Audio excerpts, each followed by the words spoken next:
That's crazy. Did Digital Foundry make it like an analysis video on that shit yet, or not yet? Oh yeah, I might have to go check that out. I have to go check that out. Let me see. Are we live? Are we live? Let me see what's going on.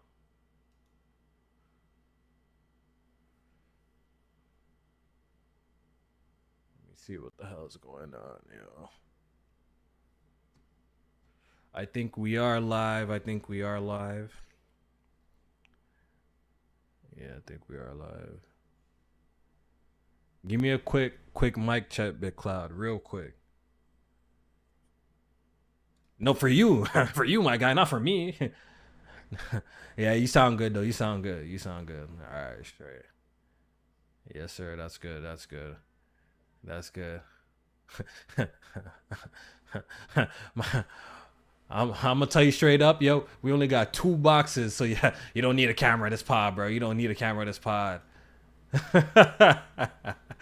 Yeah, I have to make a template for like guess low key, yo. When the kid, I have to do that, but I'm gonna do that one of these days. Oh, they can't hear you. Hold on, let me see. Let me see what's going on. Okay, Mic check, mic check. Say something real quick. Check. Let me know if y'all can hear me, chat. Check. Yo. All right. I think everyone's levels is good. Well, it's looking like it. Yeah. Everything's looking straight. Let me pull up these topics. We actually have some shit to talk about. Yeah, shit. Gaming news should be picking up. Games is coming out. Definitely picked up. Is coming out, so we should be like good from the rest of the year. Yeah. Yeah. Definitely. Some big shit I'm gonna get a little quiet. Too. Yeah. Here's what it is, yo. We need some peace and quiet, yo. People go play their games, you know what I mean? We lost the voice actor for Bayonetta. Wait, what? Yeah? Yeah, Asuko Tanaka. Really? Yeah, known for Ghost in the Shell and Bayonetta has died today. Is it is it a English voice actor or Japanese? I think it's the Japanese one, Asuko. Oh, okay. I see. R.I.P. That's not the girl that was, because wasn't there some controversy with the Bayonetta voice actress? Not that girl. Not that girl you're talking about. Oh, okay. I'm thinking like, damn, that's kind of crazy. Not that girl. Yeah. The only American one I know passed away was the one who voiced was it Mai in Pokemon or something like that? Yeah. Oh, so, yes. That's about it. Okay.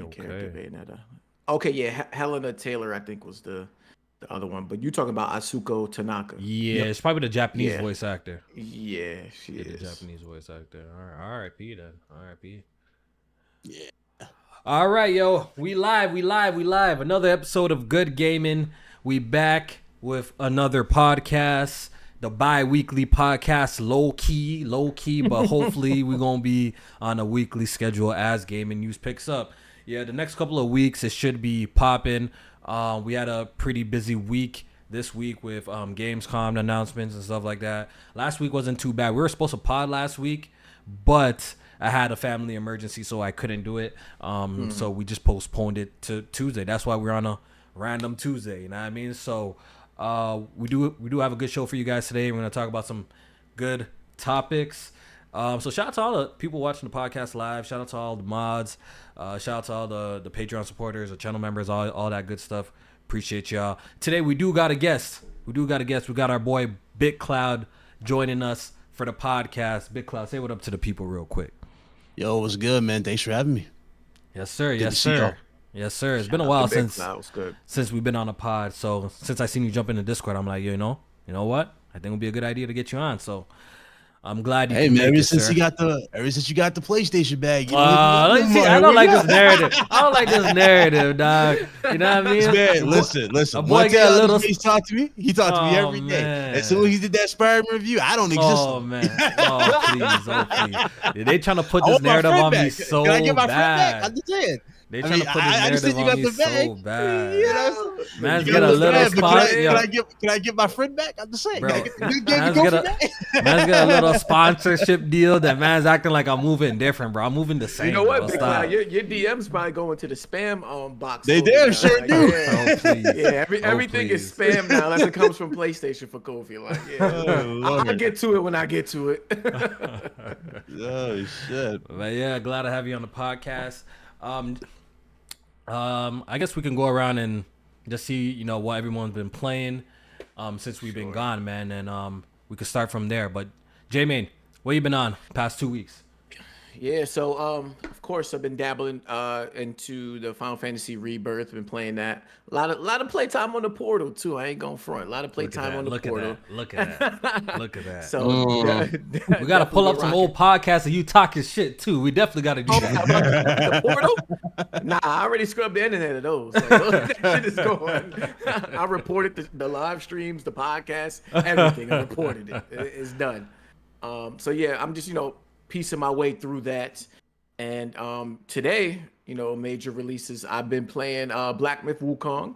I put in like 2 or so hours of the game, and then I also downloaded Concord. So I'm gonna probably check that out after the podcast for the early access. But yeah, I got a lot to say about Wukong when we get there. That's crazy. Yeah, when we get there. Yeah. For me, what have I been playing? I beat Final Fantasy VII Remake. It is not my first time playing the game. I obviously played it on PS4, but I replayed it because I wanted to prepare for Rebirth. I wanted to just refresh my memory of the plot lines and the story of what's going on and stuff like that. So I did beat Final Fantasy VII Remake again. I also got the platinum in the game. It was definitely a fun platinum. I enjoyed it for the most part, outside of replaying some sections in the game where it's just a drag because you're just like crawling through or squeezing through sections, which is really annoying. Outside of that, I did enjoy that. Game had a lot of those. Yeah, had a lot. And one of the fights, probably the most challenging fight was one of the VR missions where you have to fight a Bahamut. But this is what fucked me up though. As you're fighting Bahamut, you're getting his health like about halfway. This nigga summons Ifrit. I'm like, a summon, just summon a bro. I was like, what? So I had to fight both of them at once. That shit was crazy. I can't even lie. That shit that shit cleaned me up for a good 4 hours. I think it took me 4 hours in total to do that shit. Then I had to fight Pride and Joy, which actually wasn't that bad. But outside of that, the platinum wasn't too bad, to be honest. I think the hardest fights in that game was that fight. And Hell House on hard is super annoying if you don't know what you're doing and stuff like that. That shit is super annoying, bro. So I did beat that. I started Final Fantasy VII Rebirth, and let me tell you this: the gameplay in that game is absolutely incredible. They definitely upped it, but honestly, what mans were saying about like the image quality back then, I thought like by now they probably have improved it, but my God, let me tell you, that game looks disgusting in performance mode. It legit looks like an early PS4 game on performance mode. It does not look good at all. And the funny thing is, once you start the game, right, in the opening section of the game, it doesn't allow you to change the game preset, like the graphics and performance. Like it automatically starts the game in graphics mode, right? So when I see it, based on your PS5 settings. Yeah, it automatically started in graphics mode for me. So when I seen it, I'm like, oh shit, this shit look clean as fuck. I'm like, this shit look clean. As soon as I switched that, I got the opportunity to switch it to performance sharp. Man, that shit look ugly, bro. I ain't gonna hold you. That shit was ugly as hell, man. And then the other smooth version is blurry. It's like you can't win with that performance mode. Yeah, it's rough. It's rough. And good luck on waiting for them to fix that because they still ain't update Final Fantasy 16 on PS5 to help out with that performance mode. So that shit is bad. So outside of like the image quality just being really underwhelming, and it's a really big contrast for me too because I'm coming off Remake straight, and since Remake is like on PS5, it's actually like really good. It's 60 frames per second. The character models look great. It's high resolution and shit. So it's just it's just weird playing the older game and come into the newer game and the older game looks better. You know what I'm saying? Like the older game looks way better. Like I feel like I'm supposed to. The newer game is supposed to look better for me. Like I feel like the newer game is supposed to look better. Like the older game looks better. And that's what I'm trying to like. I think that's a deeper conversation to have about like what the fuck is going on with these games where I feel like the image quality is getting worse as we like are going further into the generation. Or like I know like Remake was a PS4 game and then they did the PS5 version. Yeah, they updated 60. So, but why does the PS5 game exclusive have worse image quality than the fucking PS4 game? Since when did that happen? Is that true, or is it really with Square Enix low key? Because Square Enix is not cooking. I don't know what is up with. Look, the games are great. I enjoyed Final Fantasy 16. Rebirth, from what I'm playing, is fantastic too. But it's only really with their games is really like that. Because if you go look at Sony's first party games with like the Horizons, you go look at like. But even Horizon had issues at first. They had some problems with the image quality. It did, but it didn't look like no Final Fantasy 7 Rebirth. It did not look like that though. It did not look like that though. You know what I'm saying? But even with Spider-Man 2 didn't look like that either. The image quality is good, but I don't know. I just feel like maybe with some of these third-party games, it just feels like I don't know if it's with the Unreal Engine 5, whether it's heavy and they just don't have the skill to optimize it to the point where the image quality is good, or this PS5 is not strong enough. Or it could be rushed. You never know, to make deadlines. You know, you never know. Yeah, I don't know. I think we're probably starting to creep up to I think part of the issue is definitely optimization, and another part of the issue is probably like some of these games are very CPU intensive, and I think we're starting to reach the limits of the console, especially when you're trying to achieve that 60 frames per second. You know what I'm saying? A lot of cuts are being cuts and compromises are being made to hold that 60 or get it even close. You know what I'm saying? So I think we're just there. We're at that point with some of these games that are just kind of a little bit demanding for the console. I also think too, like these upscaling modes. I think that we're seeing diminishing returns. Rest assured, you're seeing. I think the developers might be relying on them shits a little bit too much. Yeah. And I don't know, like to them, what they see, like, okay, the image quality for them might be okay. But when I'm playing that shit, I'm like, how did this even pass like certification? Like, I'm looking at that like, Rebirth looks bad. I ain't gonna hold you. Like, Rebirth looks bad in it's bad, bro. It's very, like, very bad, actually. That shit is blurry as hell. Like, how does this game even come out like this? Like to the point where I don't know. Like, I love my performance modes, but it's like, I feel like that's a terrible way to play the game right now. Jamie, you think a pro is gonna fix this? I think to a certain degree. You know what? It might help with image quality. Yeah, like I think so. You know what? I don't think the pro's gonna come out and everything. Yeah, I don't think the pro's gonna come out. Listen, I don't think the pro's gonna come out and everything's gonna be 4K 60. That's not what I'm thinking. Yeah, but I think it's gonna be. I think it's gonna be a similar situation in the sense where we're starting to get resolutions like probably 1440p, 800p, that type of shit. But low key, and she'll look sharper. Maybe. Yeah, but low key, if fucking Final Fantasy Rebirth was 1800p, I'm pretty sure it would look way better. That image I'm looking at right now can't be no 1440p. It can't. You're talking about.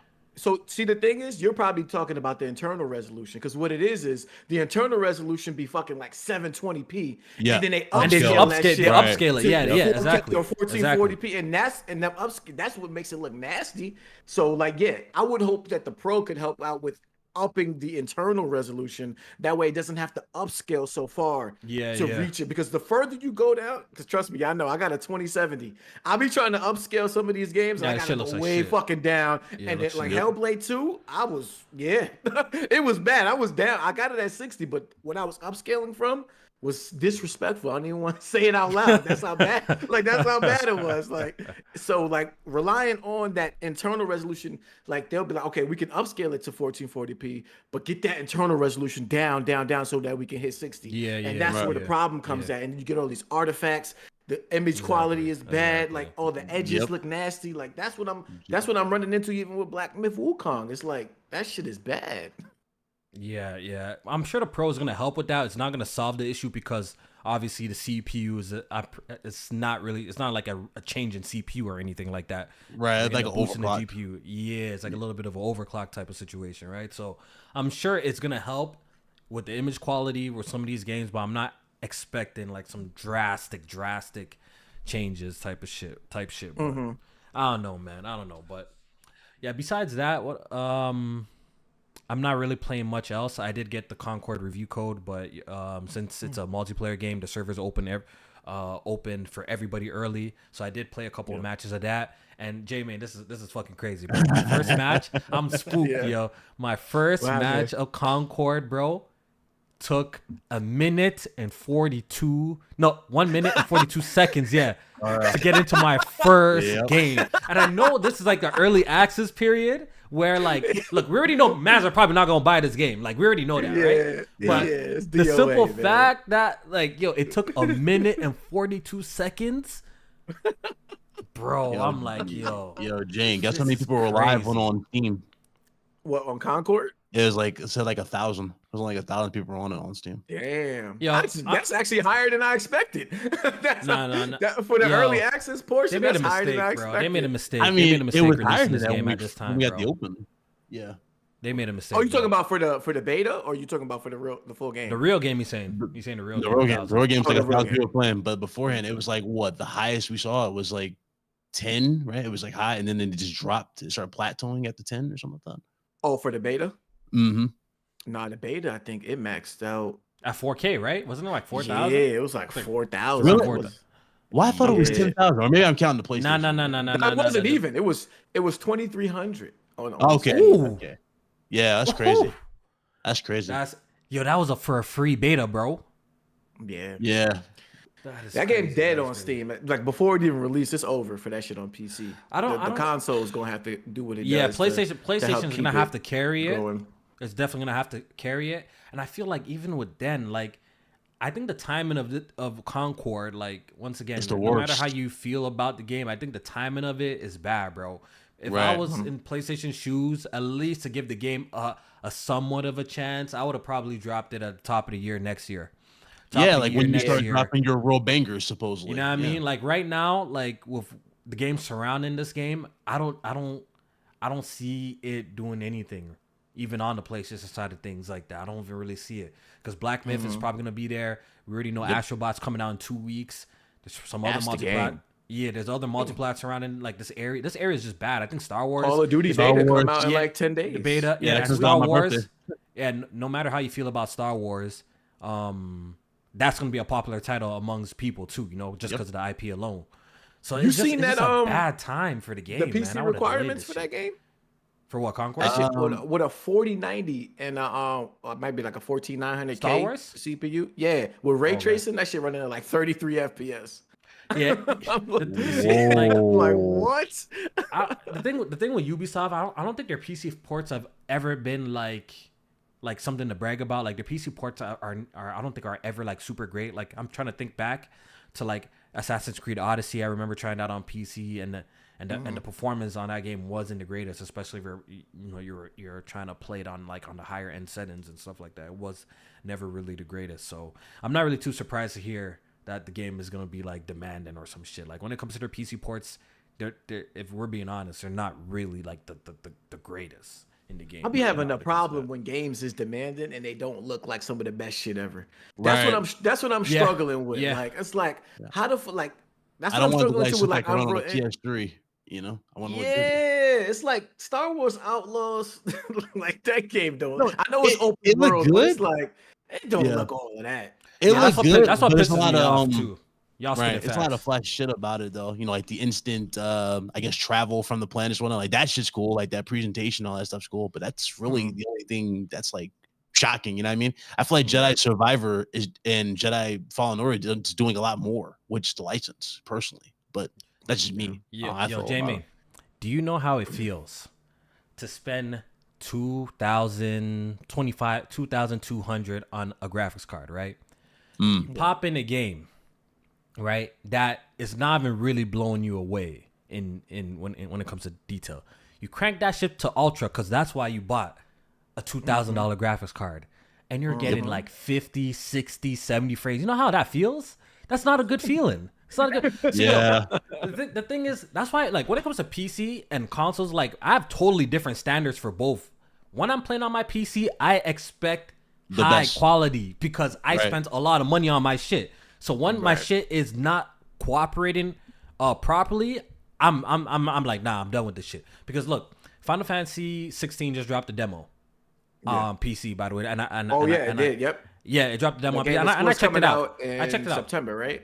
Yeah, the port is not horrendous, but me with a 4090 and the i7 was it's a 1300K or whatever that Intel CPU I have. I know it's not the latest CPU right now, but even with that pair, bro, I'm getting a range between, depending the scene, between 100 and 70 frames per second, and that's obviously better than what's available on the PS5. But since it's such an inconsistent like experience, like you do feel the changes like when it fluctuates that crazy. Like I feel like shit like that is just unacceptable for me. I like my shit on PC perfect, bro. Like I need it to be like really good on PC, or I just don't enjoy myself. I find myself just like tinkering too much. That's why low-key I've been enjoying like gaming on console a little bit more lately, because it's like you kind of have to accept what you have. You're not in the menus. You're not like, oh, let me turn on the shadows maybe from ultra to high. Is this the game or is it Are you saying you don't like options, sir? You just like to be locked. No, bro, I know. I like the funny thing is I like the options, but like sometimes the process is a little bit too much. It is a little bit annoying. Just to, all right, yo, now I finally got my ideal situation with the frame rate and the resolution. I got my ideal situation. Now it's time for me to really enjoy the game, because it was really annoying, like popping in the demo of Final Fantasy 16 and me spending, I must have spent like 40 minutes, 45 minutes tinkering in the settings. Ooh. And as someone who's just been playing on like a lot of PS5 lately and like playing like remake and stuff like that, where you just kind of hop in and play. You got 3 sliders. Performance. You know what I mean? You only get to pick 2. Yeah, you just pick 2, That's right? That's it. Like I'm like, yo, I'm wasting a lot of time doing this shit. And it's just an annoying process, bro. It's just a really annoying process. But that difference gotta be worth something. Like I know what you're saying as far as like the convenience and shit like that. It makes you a nitpicker. No, I'm just saying PC makes you a nitpicker. That's what I'm trying to get at with all of this, J-Main. Gaming on PC, like how like the way I game on PC with like with the high end, because I want high. I spend a lot of money on this shit. So you want like max settings? Yeah, I want max as best I can play, right? So it makes you extremely like nitpicky. So I'm very nitpicky when it comes to like how shit's running on my PC. Versus on console, like I don't know, it's just a switch on my brain just turns off that you just, you know, when you pop it in, that's just the game. You know what I mean? Like it's just the game. Whether if it's bad, like if it's bad, it's like, yo, this just sucks. But like I waste so much times in settings trying to just make sure this is fucking right. And that shit could be annoying at times. But yeah, man. But for the most part, it is better. Like when it comes to the Final Fantasy 16 demo, it is obviously better than like what's available on the consoles. But I think when the game drivers come out, it might be a little bit better. And I'm a little disappointed also it doesn't have no ultra wide support too. Like, come on, SquareEnix is fucking up, yo. Final Fantasy 7 remake, no ultra wide support, native. This game too, no ultra wide support. I don't know what's going on with this shit, bro. I feel like it's coming, but I don't know. I think it's just not a priority. Because like right now they're phasing out 1080p because a lot of people, they got those new 1440p monitors and they're about to make that the standard, something like that. So I think it is eventually gonna happen, but it's not on the top list right now. Did they ever bring ultra wide to the Final Fantasy 7 remake? No. It still doesn't have ultra wide to this day, and that port's not a good port. That port's not. I heard that wasn't a good port. Yeah, don't expect it. They don't. I don't. They rarely go back and add features to a game that like fans be wanting. Like they. Yeah, that's just don't. Yeah, you got to usually wait for the modders to do shit like that. Yeah, that should be annoying, bro. That should be annoying. It's only really a few like companies that really don't be like supporting it. Like at this point, like ultra wide is actually mad common on PC. Like you don't really got to worry about it too tough in terms of like if the game like is supporting it or not. Right. But there's a few companies. Atlas is one of them companies too. Atlas is one of them companies for some reason. For some reason they do not want to support ultra wide at all. Like none of the Persona games have ultra wide support. SquareEnix is starting to be on that list too with some of their games. I don't know why when it comes to some of these games they have no ultra wide support. It's pretty annoying, but From Software I think too, right? Well, no, Armored Core I think had ultra wide. Yeah, Armored Core was the first From Software game that they launched to have ultra wide support out the gate. And the funny thing, then they have fucking Elden Ring, and they don't have no freaking ultra wide support in that at all. Like no ultra wide support. Yeah, man, it's annoying. It's annoying. It is what it is. But yeah, man. Big Claudio, what you been on lately? Before we, start talking about some of these topics. Shit, for me, Platinum Dead Space remake. So I got that out Okay. the way. I went and had some fun there. You caught me on Master Duel. I was playing that with Death Singer, so I'm always on that. We scared Kofi off of us. So he don't touch Please, that please, please. He don't want that smoke no more. He moved on. He's on Concord. Big Cloud, He's Big Cloud, they be lying on my name. They be lying on my name, bro. Big Cloud, the last time I played, I probably cleaned you up the last time I played you. Like, Cut it out, let's bro. play some Master Duel, bro. Oh, bro, I got Concord, bro. Oh, please. Please. Hey, play no be in the Discord, bro. Cut it out. It don't even be in the Discord, bro. Cut it out. That's right. And that's why I cleaned him up the last time I played him. Like, I just come on the podcast and start lying, bro. Come on the podcast and start lying. Yo, Big Cloud, the last time I played you, I definitely cleaned you up. And it's been a long time since I played you, but the last time I played you, I cleaned you up. Everybody got their day, Kofi. Everybody got their day. Yeah, I was like that. We're going to let you rock. Just know he lying. Last time I definitely played, I cleaned him up. Cleaned Tony up last night. I don't know if he's listening to the pod. Probably in the chat. That's another one who retired. That's another one retired. You know what I'm saying? He retired on Tekken 2. He retired on Tekken 2. That's not he retired. He won't touch it no more. I don't blame him. I haven't been playing it either. But you got that Tekken 8. Aside from that, we made that boy send that game back to Amazon. Now Tony sent that game back to Amazon, bro. Low key though. Low key, he was all been solid cast. Like, I've been cleaning one night up and Kofi. He lying, bro. He lying. Yo, Tony will win it. Yo, he ain't never said shit. I didn't want this to be a Tony rant. That's my boy. But this is a little bit of a Tony rant. This is the type of man I deal with. This is why I hate kind of playing games in my Discord sometimes, because these mans be annoying as shit, right? Bro, we play games all the fucking time, right? All the time. Bro, all the time in there. Bro, this is how this shit always fucking go, bro. Mans have a hard on for me to lose. They wanted to see me lose so bad. Low-key, I be cleaning the mans up. Low-key, I be cleaning mans up. So when I lose, they love it. Every time I lose, guess what? Tony be doing but he kind of chilled out a little bit. But every time he lose, what does he go? Straight to Twitter. I just cleaned up. I just cleaned up Kofi. I just did this. Every fucking time you win something, he always has to go report to the masses. You know why, J-Man? It's not common. I be winning. I be winning. I don't say nothing. I don't come to the time like, yo, I just beat Tony, bro. He loves doing that shit. He loves doing that shit, bro. Don't let these guys confuse you when they come out on the platforms. They clean me up. I just don't be talking. I think that's corny, when I bro. tell you it's mad competitive. When I tell you it's mad competitive, I'm talking Monopoly turns to a damn war. I'm not even kidding. Everybody is just nonstop in this server. And guess who won the last game we played last night? We played the game last night. Guess who won? Yeah. Exactly. Oh Lord. Yeah. You played Monopoly last night? Yeah, we played Monopoly last night. Guess who won? Me. Exactly. Yeah, every time I catch y'all, y'all be on Age of Empires. You know what I'm saying? That game is mad competitive. I have to put that shit down, bro. Nah, bro. But hold on. Didn't it? What age was it? Mythology? Microsoft. Yeah, Microsoft. No, it didn't come out, but Microsoft sent me the game early still. So I obviously can't relate that. Oh, look at Kofi. Got the game early. He plotting strategies already. Yeah.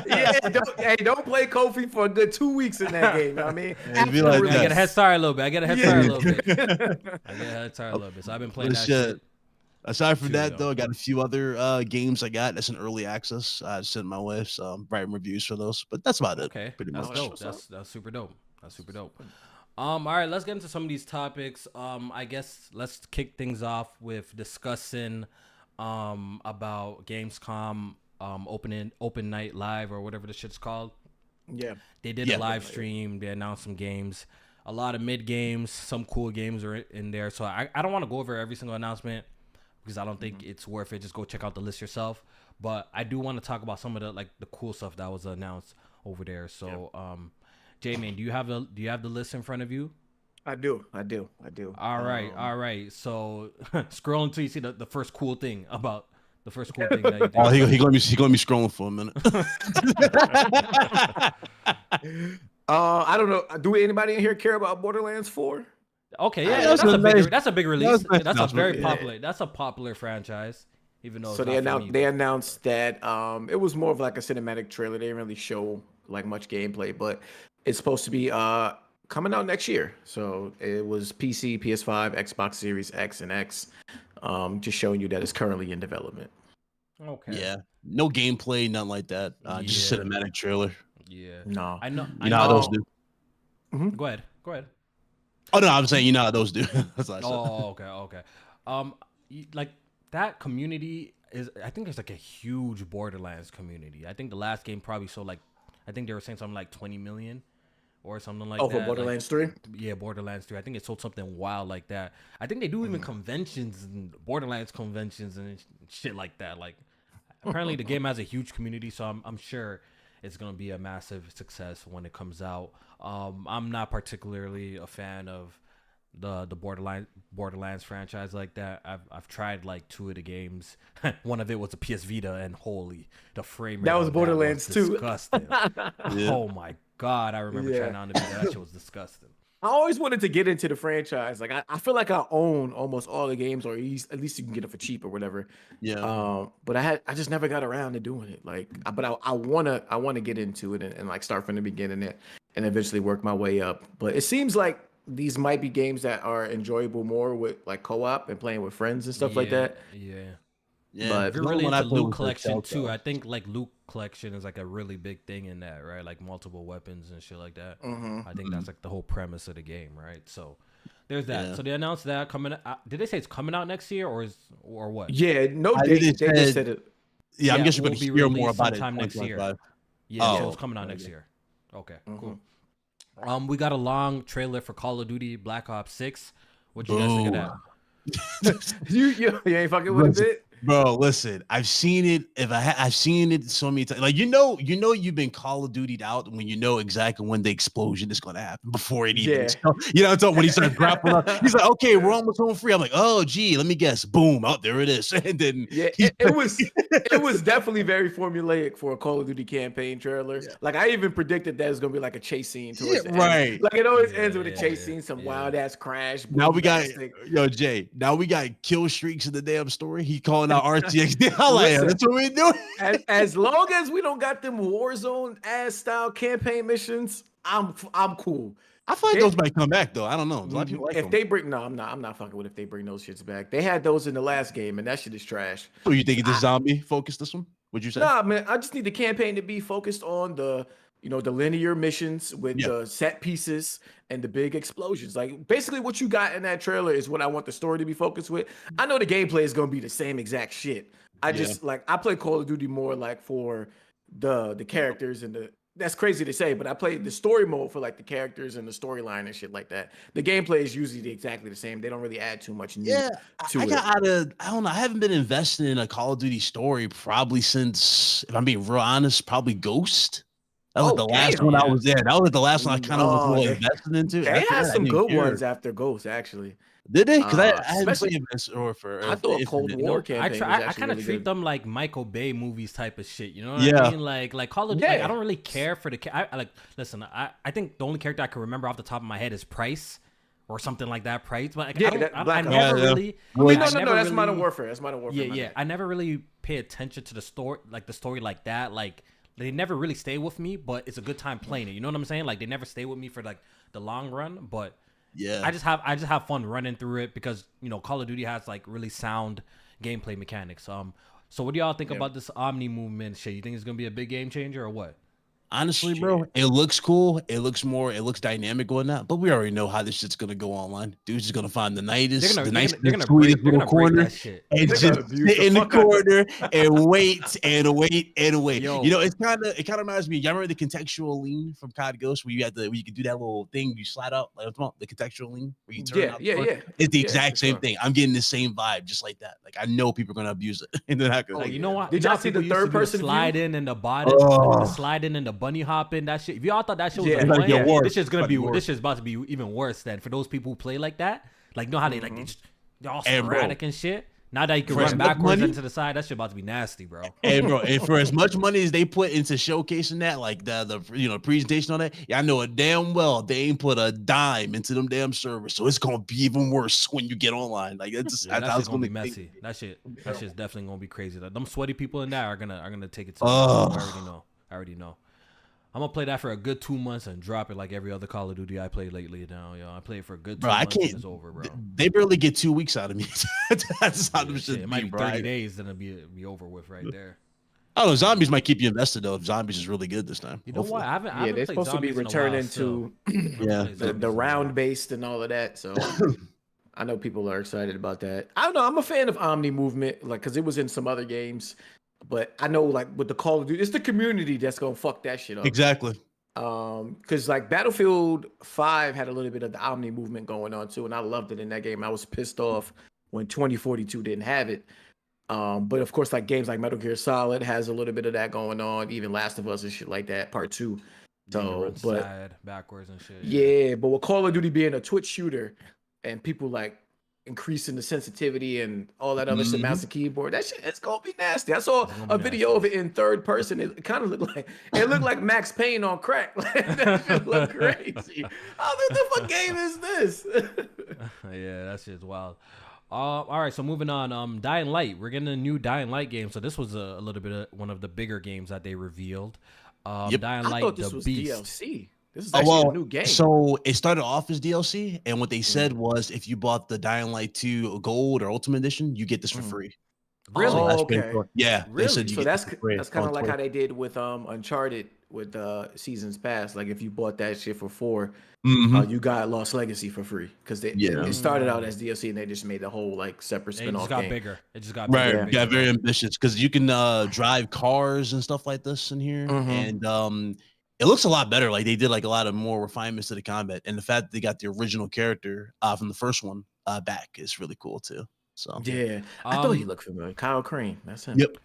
You know, during this Gamescom, I noticed that there was a lot of fucking zombie games. Did you guys notice that? Like zombies and shit like that? And it made me think to myself, like, yo, low key, I think I may be feeling a little zombie. Like I think I'm really in the zombie fatigue type shit. Like this shit don't really be exciting me no more, man. How y'all feel about that? Like, are y'all still excited for zombie based games and shit like that? It depends on the quality of it personally for me, but as of late, trailers don't really do much for me. You know what I mean? I gotta kind of see how it plays and just how much they improved and innovated the genre. But most of them, no, I'm kind of with y'all as well. I'm kind of like, okay, cool, another zombie game, cool. Zombie games are, It's a lot of them, bro. It's a lot of them that they showed at a game. I've noticed like a lot of like horror zombie type games. I'm like, damn, man, there's so much of this type of game, bro. It's crazy. But yeah, moving on. We did get a new trailer for Dragon Ball Z Spark and Zero, which looks incredible. We got to see different Goku in different outfits and shit, and different drip. We got to see the I must have missed drip. this one.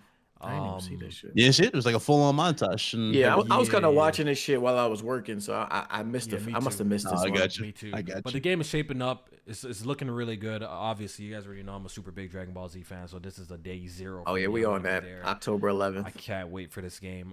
It looks really clean. They just released that fucking character trailer with like Gohan and Cell and all of that shit. That shit was so nostalgic. Like I know like people get sick and tired of playing like the Dragon Ball Z same story over and over. But that shit is so fucking good, bro. I could play that series over and fucking over and never get tired of that shit. Keep on retelling the story. I don't give a shit, bro. They didn't experience it. Like when you experienced that the first time, when we all did when that shit first happened, it sticks with you forever. It just sticks with you. Like when Goku first turned Super Saiyan, when his eyes turned white and his hair officially turned gold. You're like, holy shit, this is epic. Like shit like that sticks with you. So I get a lot of people might not get it. But still, and I ain't gonna front, like it is nostalgia. Like I ain't gonna say a lot of it is. Like it's nostalgia. But, I might be the odd one out though. I'm not fooling the game looks good though. Yeah, no, I might be the odd one out though. Like I'm not over the moon with like all this newer shit they're doing, like the whole Ultra Instinct thing. I'm not over the moon. Super is mid. Super is mid. You already know that. I have that same take too. Super is kind of mid. They have cool ideas here and there, but it's overall mid compared. Right, because they're blue now. They're silver. It's like, bro, this looks like you're just doing Kaioken. I'll be right back. You know what I mean? Different looks for Kaioken. That's all it looks like. But you say that, then you know what? And it made me think, am I an old man? Because I see like the younger generation watching it, and they love that shit, yo. So maybe this is just Dragon Ball for the new age people, but you know, Dragon Ball Z is still my king. You know what I mean? Like, It do kind of feel like it because they're trying to give them that Gohan moment like we had. I remember when Gohan turned Super Saiyan 2, we lost our shit when we were younger. Yeah. Now you see them doing Beast Gohan, right? Yeah, which pretty much the same, pretty much like the same setup. Yeah, exactly. Retelling the stories pretty much for. Yeah, he has red contacts now with a little sharper hair. That's about it. So for real. All I right, do so feel moving on. The next cool announcement I feel like they talked about was I'm scrolling for a while. I ain't gonna hold you. I told you it's gonna be scrolling for a minute. It's a lot of indie. You know what? Oh, Dune didn't look half bad, man. And I'm not really into like MMOs or anything like that, but that trailer was pretty interesting. What did you think of that, Big Cloud? The Dune. No, it was cool. I was shocked that it was. Bad. I was shocked that it was exclusive to PC. Technically, I thought that was going to console as well. The way they were talking about it. It's probably PC first. You know, it's one of those situations where they're going to launch it on PC first and probably bring it on the consoles like a year later or maybe a few months later. No, it looks really ambitious. You can do a lot. Partner with people, get different weapons, do gear, cool quest lines. It looked like you can call them their version of a nuke in Call of Duty. In this case, would be you summon like a sandworm, like you put the little device down and it summons it. So that's cool. You can wipe out an area or stuff like that and then get off the planet or whatever just in time. I ain't gonna lie, yo. We're just talking about what game is this? Dune Awakening. Oh, okay. We got a gameplay look. This is an MMO, right? Yeah. What did you think of it? What did you think of it, Jay, man? I don't really get into the MMOs like that. I like the Doom franchise though. I wasn't. It didn't really do much for me. I ain't going. Yeah, because it's one of those type of games where I'm pretty sure there's survival aspects. There's base building. Yeah, base building, all that shit. I don't really. If you don't really like those type of experiences, then it's probably not gonna be for you then. I was kind of hoping somebody had made a tweet too. They was like, I was kind of hoping that this game would be more like a Mass Effect style, just in this universe. It kind of reminded me of that. It kind of reminded me of Mass Effect a little bit, like especially the third-person gameplay. I would have been more on board with it. I don't get into the MMOs like that, and I barely have fucking time to play my single player game. So I know like an MMO, like sinking time into that. It's not. You're definitely gonna be you're gonna be locked in on. You're gonna be stifling a lot of time in that. That's so I just know it's not even in the cards for me, but. I like that. I like it for like the Dune Awakening and the IP and shit like that. I'm a big fan of that in that world. I haven't watched the movies. You haven't watched the movies yet? Oh, they good. They good. It looked better than I thought it was gonna. Than I thought it was actually gonna look though. Like compared to when we first got the announcement, then now we get the official look. Like it looks a lot better than I thought it was gonna be. So yeah. I like that. You know what? For some reason, I thought it was gonna be like a top-down RTS style type of game or one of those like a Final Fantasy 14 style. Isn't that kind of like a top view type of gameplay? Like when it comes to Final Fantasy 14 or no? I don't even know, to be honest. I don't even know. But every time I see clips of like Final Fantasy 14, like it's always zoomed out, and I thought it was gonna be like one of those type of experiences, but it seems to be more like Power Worlds type of experience. You know what I'm trying to say? Like it's more like over the shoulder type shit. Yeah. Yeah, it didn't look too bad. All right, so moving on. Starfield got a surprise drop. Car. Yeah, you got land vehicles now. You got land vehicles. So people were asking for that for a while. If we could travel in vehicles and stuff like that. So it looks like the game officially got vehicles. So I thought that was a pretty cool trailer. And once again, it seems like the longer you wait to play Starfield, the better. It's getting so that PlayStation 5 version, the complete version, holy, Lord, crazy. Expect the 180 like they did for Indiana Jones, but I'll see. I'll see. Starfield's coming to PlayStation. It's only, eventually, you already know that vehicle buggy thing is coming out today. I think it's out today. I'm pretty sure it's out today. Not like their stuff dropped, Yeah, I think that was like it looked like it had thrusters on it too. Yeah, you can do a little bit of. So you can jump over clearings, and like if there's like a too big of a clearing, like emergency thrusters show up and like it levitates it, and you can get back on land or something like that. Yeah, that's pretty good. Okay, that's pretty good. Yeah, you gonna need that for all that dead ass open world shit. Like, yeah, we'll probably it'll probably make like exploring a lot more enjoyable now that you have like this rover in the game. So I know people were asking for that for a while.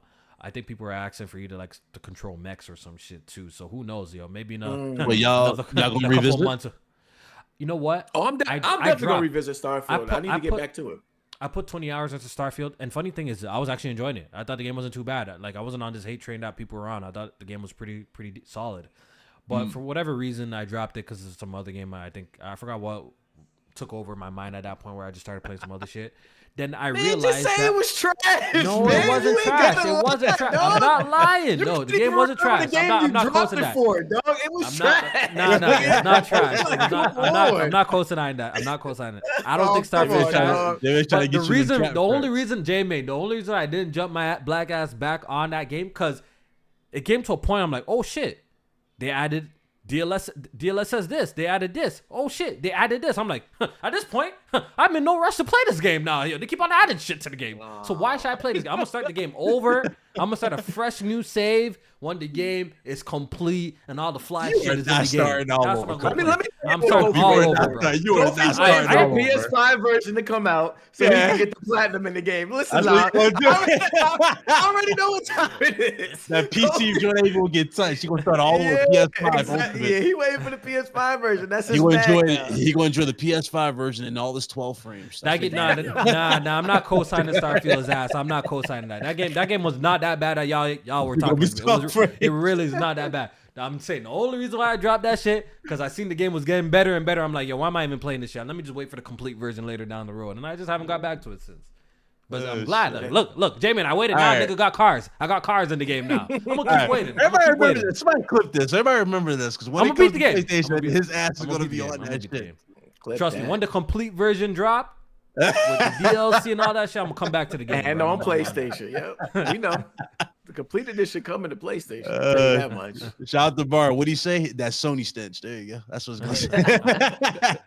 They also announced that the expansion is dropping on the 30th. I don't know if it had a release date prior, but it got one now. September 30th is the Starfield expansion, which I think is deep in more into like the whole alien aspect and extraterrestrial or the powers and all that shit. So once again, it seems like with more time, as more time passes, the You are game getting is more just getting content. better. Yeah, the game is just getting better and better overall, like when it comes to performance and just overall in-game content. So What did you do in the honest, base game? I'm asking. Like, do you remember like any of the quests or anything? bro, it's Oblivion in space, bro. It's no, Oh, it's okay. a grounded Oblivion in space. It's no different. So if you enjoy that style of game, which I actually do, I'm a fan of Oblivion. I beat it. I'm a fan of Skyrim. I beat it. So this is really up my alley. I actually enjoyed it from when I was playing. It's just that once again, like it had a couple of issues. Right. But now you're getting those quality of life improvements. Yeah, now we're seeing a lot of improvements to the game. So why even play it? Let me just wait until this shit is cleaned up. Okay. I'm on that type of time now. I don't know if y'all know there's a lot of games that your boys skip.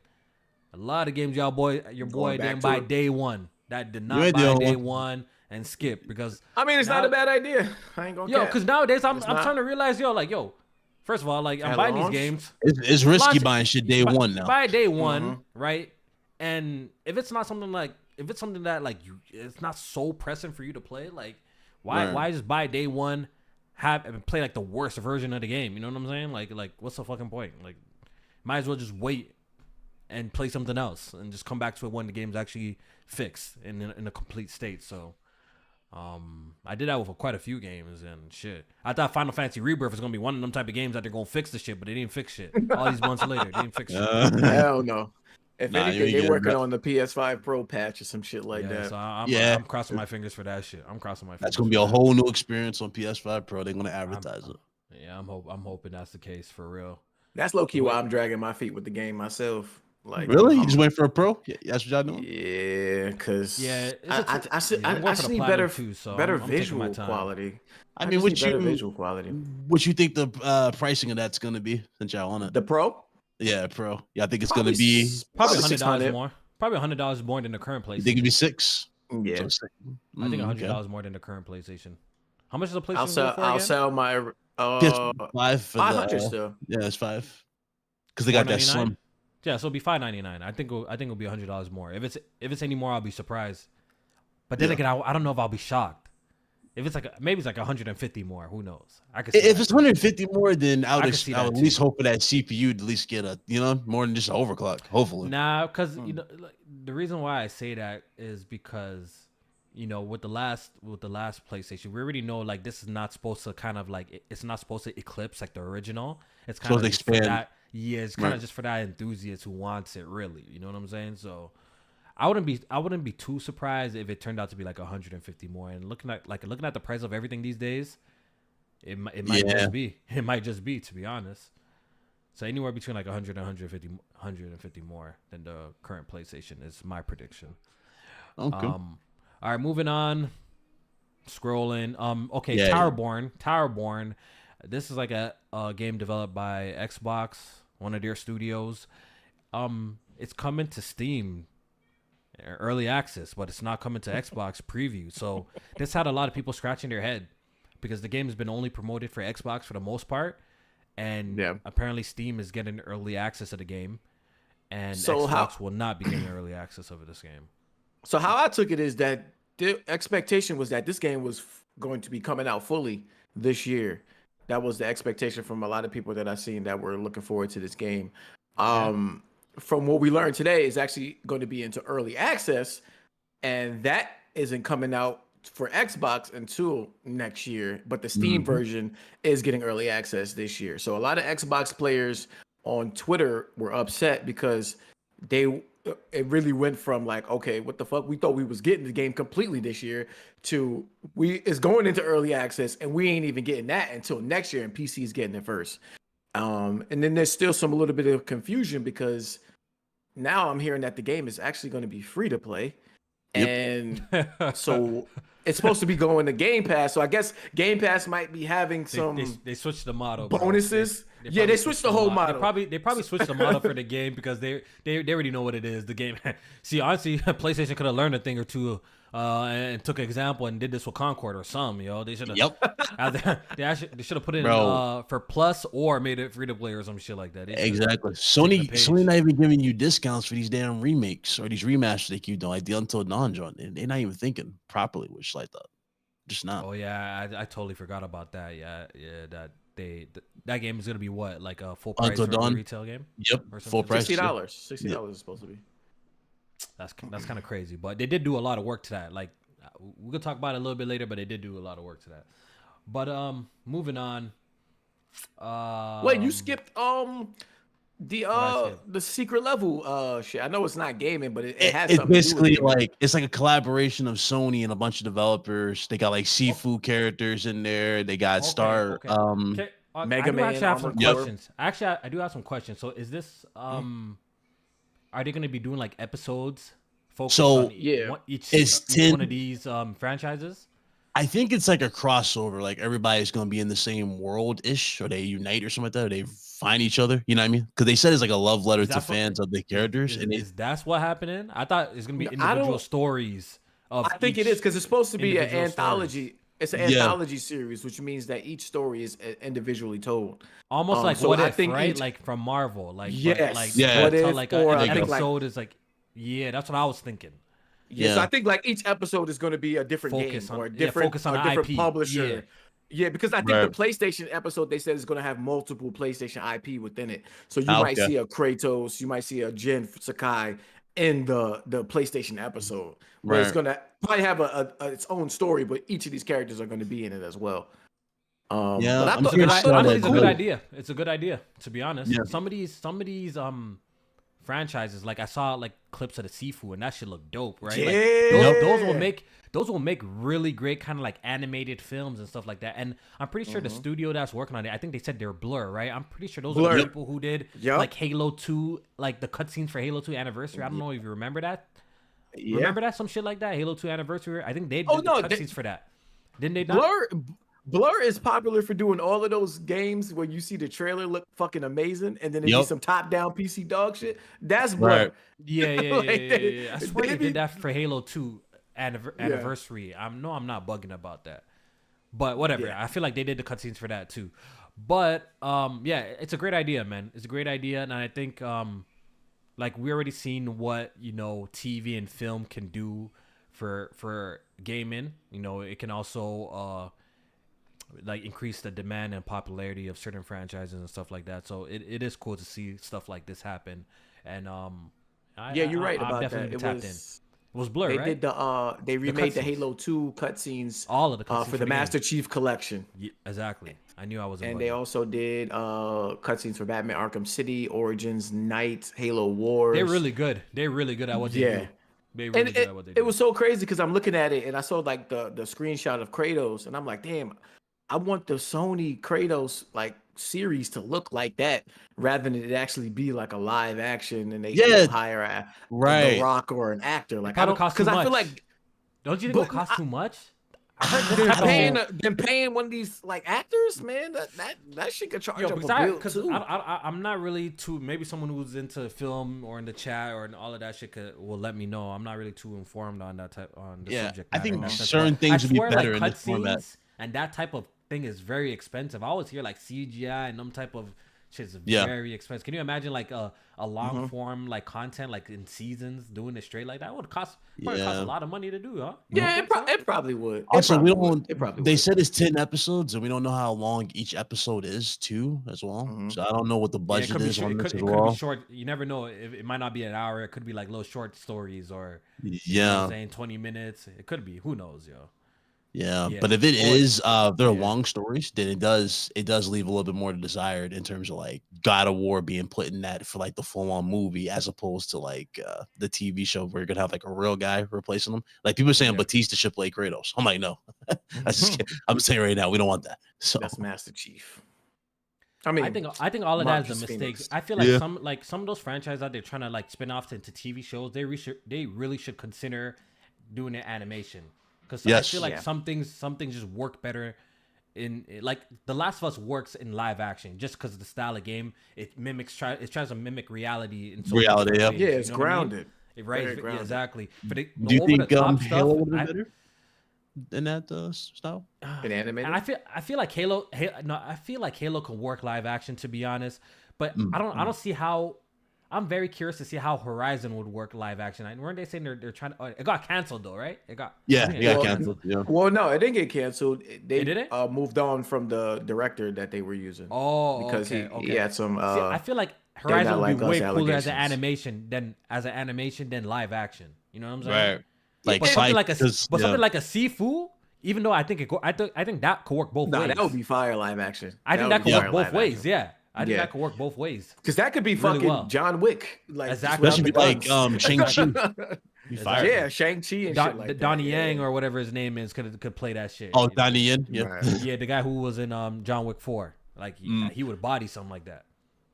I think with the Horizon shit, they were going for like a almost like a prequel. So it wouldn't be as much of the monsters, which the robots sounds kind of ass. That's boring. That sounds boring as hell, yo. That sounds boring. But God of War, I think, needs to be like animated because that's gonna have like a lot of fantastical beasts and shit like that. God of Big War. Titans. Yeah. Helldivers would be cool and animated. Oh hell. So, yeah. I think that would work animated too because it'll be funny. You know what I mean? They could make it like mad comedy out of that shit. All right, so. Moving on, what else was cool that they showed? What y'all think of that Batman VR game? They showed VR, a little bit more gameplay. VR is cool. So VR is cool when you got the headset on, but when you see it actually being played, it looks mid as hell. That's just how it is. Yeah, the gameplay didn't look too compelling to me personally. Like it was just. Once again, I'm not. So I'm confused by this one. Brother's trying to do all of this all the time, man. They're too lazy for that, bro. What did you play? Call of the Mountain? Very active. Like you got to really be like, you know what I mean, moving around and throwing your they had a lot it looks like you got to punch. Yeah, like, you got to punch and shit like that too. Like you see the because it felt like they had a lot of the pieces of the Arkham games in there. Maybe not as like active as you are on the controller, but it had a lot of like the movements and you gotta dodge. You see the little icon pop above your head when the enemy is swinging at you and shit like that. Right.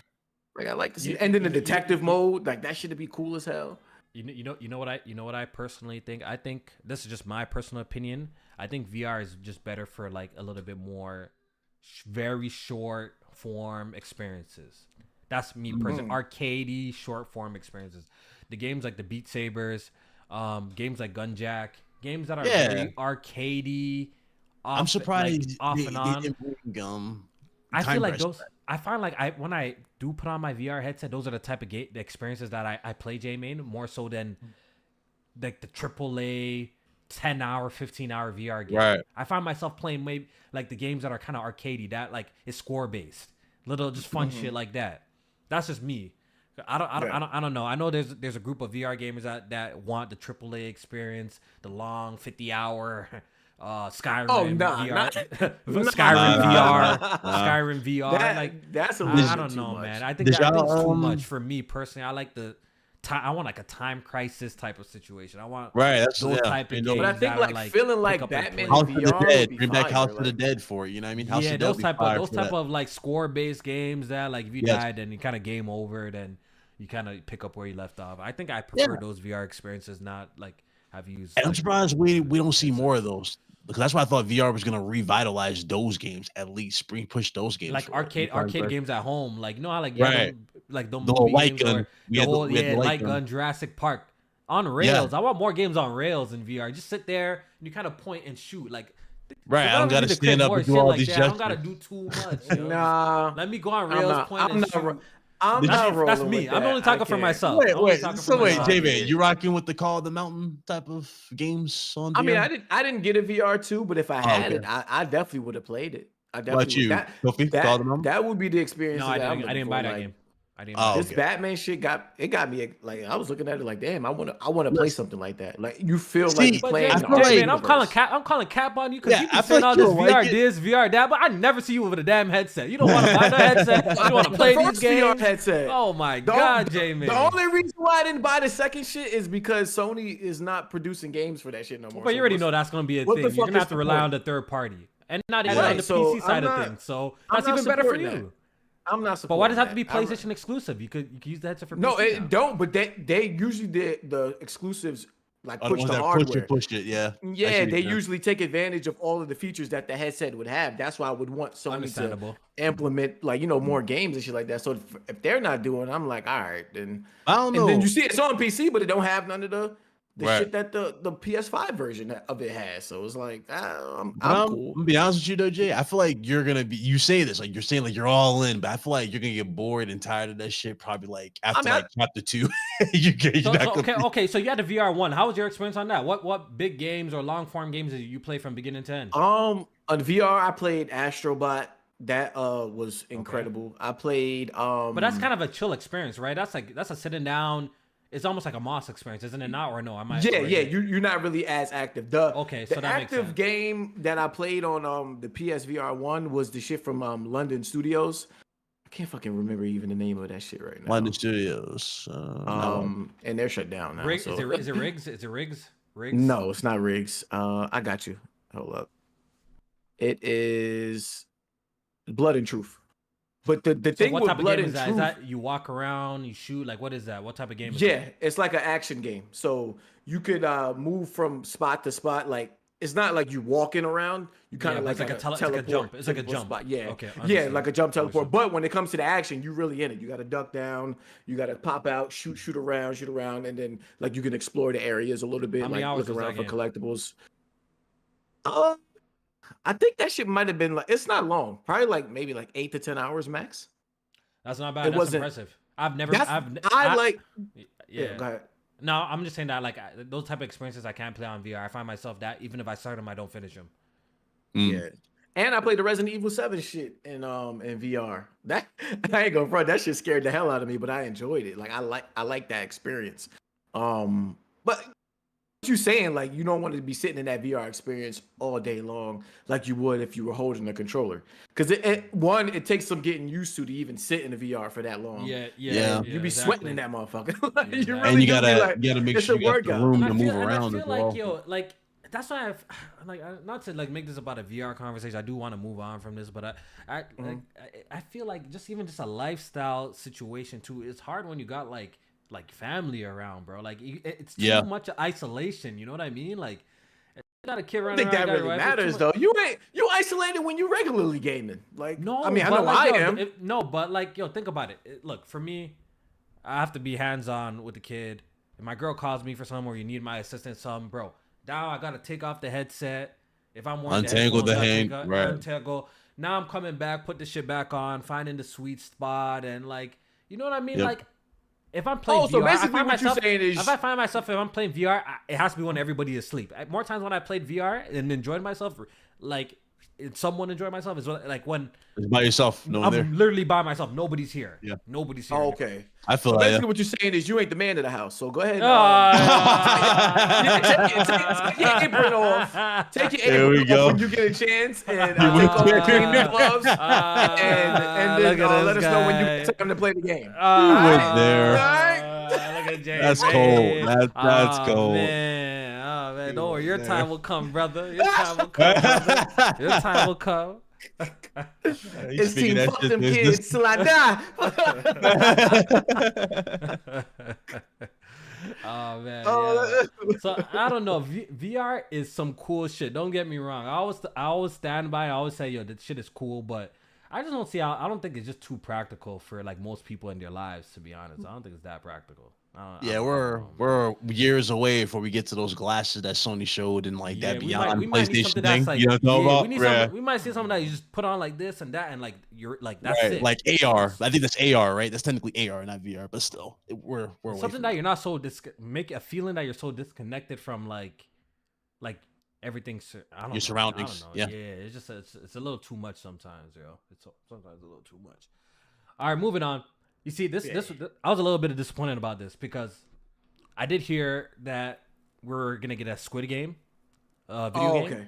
Oh yeah. So when I seen it, it turned out to be a mobile game or some sort of Netflix TV game. It's like tied to I Netflix games. I Yeah. got a little bit disappointed because I felt like, yo, a Squid Game, party game has so much potential. You know what I'm Bro, saying?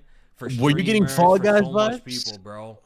I was Yeah, getting I'm like, Fall Nice Guys vibes. vibe. I'm That's like- exactly what I was thinking. I was I'm getting like, that. yo, when this I would be played. such a dope game to play with the community Right. in the Discord. Like, but now nobody's gonna play this. Wait, shit. what? Where we Well, gonna what's play wrong with it being on Netflix? Like niggas ain't got the subscription, or like? So I Bro, mean, it how would do have you been even game cool. on bro? How do you game on Netflix? Yo, am I supposed to use my TV remote, bro? Like, how do I game on Netflix? Yeah, I never used Okay, it. I've I never that's a gamed on good Netflix question. before. How do Is you it game on streaming? Netflix? Is Netflix gaming streaming? Bro, they showed Ah. that mobile Then phone nah, or we some good. shit. I don't know They showed because like I a never mobile phone. used it. It would have been cool if it was on PC or something and we Stop, can put just that on play it PC or naturally. consoles. Yeah, Right. like that shit Fire it lame as up. shit, bro. Lame I'll as have hell. to support that. I gotta know if it's streaming, then nah, I'm good because I ain't trying to play no party game on streaming. Like that sounds That's what I'm horrible. saying. Like that shit has potential, like a Squid Game type of party game. Like Oh that, wait, that'd it's be a fire. mobile game. Yeah, like it's a yeah, mobile It's game. like bro. on your phone, right? Yeah, nah, Yeah. it's a mobile game. We out. It We sucks. out. 'Cause it's like Fall Guys is mad fun, but it's like, dog, this could have been like the next level of Fall Guys if done right in AAA or AA. Yeah, in this Squid case. Game is like the Or at least have popularity of multiple the- versions. Like Right. you can Yeah. have the cell phone version, but also have Exactly. the PC and the console version as well. Honestly, it's a damn shame that they weren't a little bit more ambitious with this because I feel like with the popularity of Squid Games and leading up to season 2, this could have been a big console release if they just put a little bit more effort. Like it didn't have to be a high fidelity. I'm not even asking for that. It could still be super stylized and stuff like that. But the fact that it's just they're reducing it to a cell phone game, I feel like it's just gonna limit its potential. I doubt like maybe- well, mobile gaming is big though. Like let's not get it twisted. that is true. That is true. But is this style of mobile gaming like big? Like you know what I mean? Like Yeah. I don't know. Maybe I feel like they're trying to branch it out into other territory, but I mean, A lot of people, personally- so it's free with Netflix. A lot of people got Netflix, so if they promote it correctly, I think it can be a big thing on mobile. Jay, man, you was not firing this up on your phone. Oh, No, I do want to recant some shit, yo. Listen, I bought a PlayStation Portal because I didn't want to do remote play on my phone. I said you ain't about I to don't fire want to this do up, bro. no gaming on my phone. I do None. want to Yeah. recant. Yo, Kept Jamie, doing I it. do want to recant some shit. I feel like it's only right. Okay. I feel like it's only right that I got to recant some shit. Listen, since y'all talk about mobile, this shit just reminded me of it. Yeah. Prior to when games were like revealed and we found out the developers were mobile game developers, it was instant red flags for me. I don't know if you felt like that, but it was Like instant. mobile games, period. No, like we found out like a mobile game developer was creating maybe a game for PC or Oh, console. okay. It was an instant red flag when I heard all they made was mobile games. Right, But right, now right. I have to after with the release of Stellar Blade, Black Myth Wukong, and Phantom Blade Zero looking like it's actually real because we actually seen a live demo of it. I want to say now when I hear a developer is a mobile game developer making a AAA game for consoles and PC, it's not a red flag for me anymore. I want to recap that pretty much. I want to say before that used to be a red flag for me, but maybe these mobile game companies can really cook, and it looks like they're cooking. What they cooking is special too. Yep. I got a little pushback on that. I got a little pushback. So let's hear it. Let's hear it. It's not a red flag for me no more. What? And listen, you know me, I was on board. I am on board with these mobile like Stellar Blade, Black Myth, Phantom Blade. Because you already know I was kind of having a little slander for that. Yeah, Kofi had smoke for the Korean and Chinese developers. But we ain't gonna talk about that. But listen, I understand what you're saying, but what I'm noticing is a lot of these developers, what they're doing is they're branching off of the Souls formula. So I'm not ready to like give them the like, oh shit, they up next crown, because I have yet to see them do something that's unique. What they're doing is they're taking the Souls formula and they're branching off of it and almost damn near making a From Software style game. It's just not almost as in depth as some of the From Software or even the iterations that people have created that's alike. So for a game like Stellar Blade, as much as I loved it, it has its inspirations from Souls. Black Myth Wukong, I'm hearing a lot of it's more like God of War. You run through minions, boss fight. You run through minions, boss fight. Not a lot of depth to it. So I want to see more depth from them, but you know what I'm saying? I'm giving them a chance, but I'm not ready to be like, all right, yeah, they the ones up next. They gonna take gaming into a next. See, I'm not saying they up next, like but first automatically I'm like, it's being created by a mobile developer. I'm not excited for this. You know, like that's like my thinking. But I think I have to open my mind a little bit and be like, I shouldn't look at that because once again, the past couple of releases I've enjoyed quite a lot. Like Stellar Blade, I enjoyed it a lot. You know, I mean, probably a little bit more than you. I enjoyed that shit a lot. You know, I thought it was a really I love Stellar Blade. I love that shit. The more I think about it, I want more people to play that game. I want Stellar Blade too. I really want Stellar Blade too. For sure. I want a sequel to that game, bro. Absolutely want Stellar Blade. For them, and the thing that I give them grace is a lot of times this is their first console game. Which is very impressive to me. It's their first console a little game. bit more impressive. Right. Console and PC, because they're eventually coming there too. Honestly, now I'm looking forward to shout out to the Chinese and the Korean mans. Yeah, I mean, shout out to the Chinese and Koreans. Yeah, y'all cooking over there. I ain't gonna lie. Y'all cooking with y'all games, man. Liza P was another hit that I really, really fucking enjoyed. That game was really That was a Korean developer too, right? That was a Korean developer too. Korean developer. Low key, they cooking, yo. I don't know, man. That's the closest you're getting to. They from software clones, and I know from the Souls formula is popular right now. Bro, it's popular everywhere. Even Western developers are copying that. Like, like developers all over the world. Hey, I love it. Like, it's not even just I'm loving every second a of it. Korean or a Chinese thing, right? Because like even Western developers are copying that Souls formula style of game. You know what I mean? It's just how much you do to make it different in between the Soul style fights and boss fights. Like how different is your game in between? But I do like seeing action games kind of getting a little bit more of a resurgence. Like, you know, the hack and slash. Like I like that. That was my bag. Like the PS2 era. Like OG, that was like my bag. But that's what I loved about Stellar Blade is in between those open segments, and when you're in those more linear areas, they have segments where you don't even use a sword. You just got to use your gun, and you go into facilities. Yeah, like I like that's what makes it reminds me of early like to me is they switched it up a lot. It reminds me of like PlayStation 2 games in a good way, like not in a bad way. Like it's like it's just straight fun type shit, you know? Yes. Yeah, I enjoyed that. But all right, so moving on. I guess there's nothing worth really talking about except for this last announcement or the last two announcements, which was Indiana Jones got a release date. It's coming out December 9th. We got a new trailer, which I still stand by. I still think the game looks pretty good. I think the game will turn out to be good. It seems very authentic to the IP. It doesn't seem like they're showing off like mad gun gameplay and stuff like that. Because I don't know if Indiana Jones is like a mass murderer like Nathan Drake. Like Nathan Drake? Nah, he not. He'll hit a nigga with a whip though. Crack that whip. I still haven't seen no black people in that game, so that's a plus. You know what I mean? Because if we're not accepting that, You know what I mean? Well, the main villain is black though. It's Tony Todd. That's what's up for it. Oh, the voice actor. Yeah, that's okay. That's okay. No, he's black. No, he's in the game. He's actually in the game. The oh yeah. Like Oh yeah. Yeah, he's black. Well, Yeah. he Oh, better not shit. get no whipping action. He better get shot. Or you something. probably gonna hit him with a whip. Nah, they gonna do a wild set piece with the whip for that. Yeah. They gonna, Yeah, at the bro, end they of about the to get game, canceled. They about to get canceled. They do that shit. I'm finna cancel my shit. I'm about to cancel my dad so they do that shit. I mean, I want to see no At the brothers end of that the whipped in game, that game, bro. No brothers. Yo. Straight Only white God's folks. in that No bitch, D. boy. Yeah, they say no DI in games. All right, no DI in this game. I don't want no inclusion. Straight white males, please. Straight white males. But yeah, it got a release date. December 9th is coming out, and you know, it was rumored that Microsoft is going to be pretty much announcing their next wave of games coming to PlayStation. And we got one of it today, which is Indiana Jones. Indiana Jones is coming to PlayStation in spring 2025. So pretty much the game comes out in December, and spring is literally, technically spring is in March.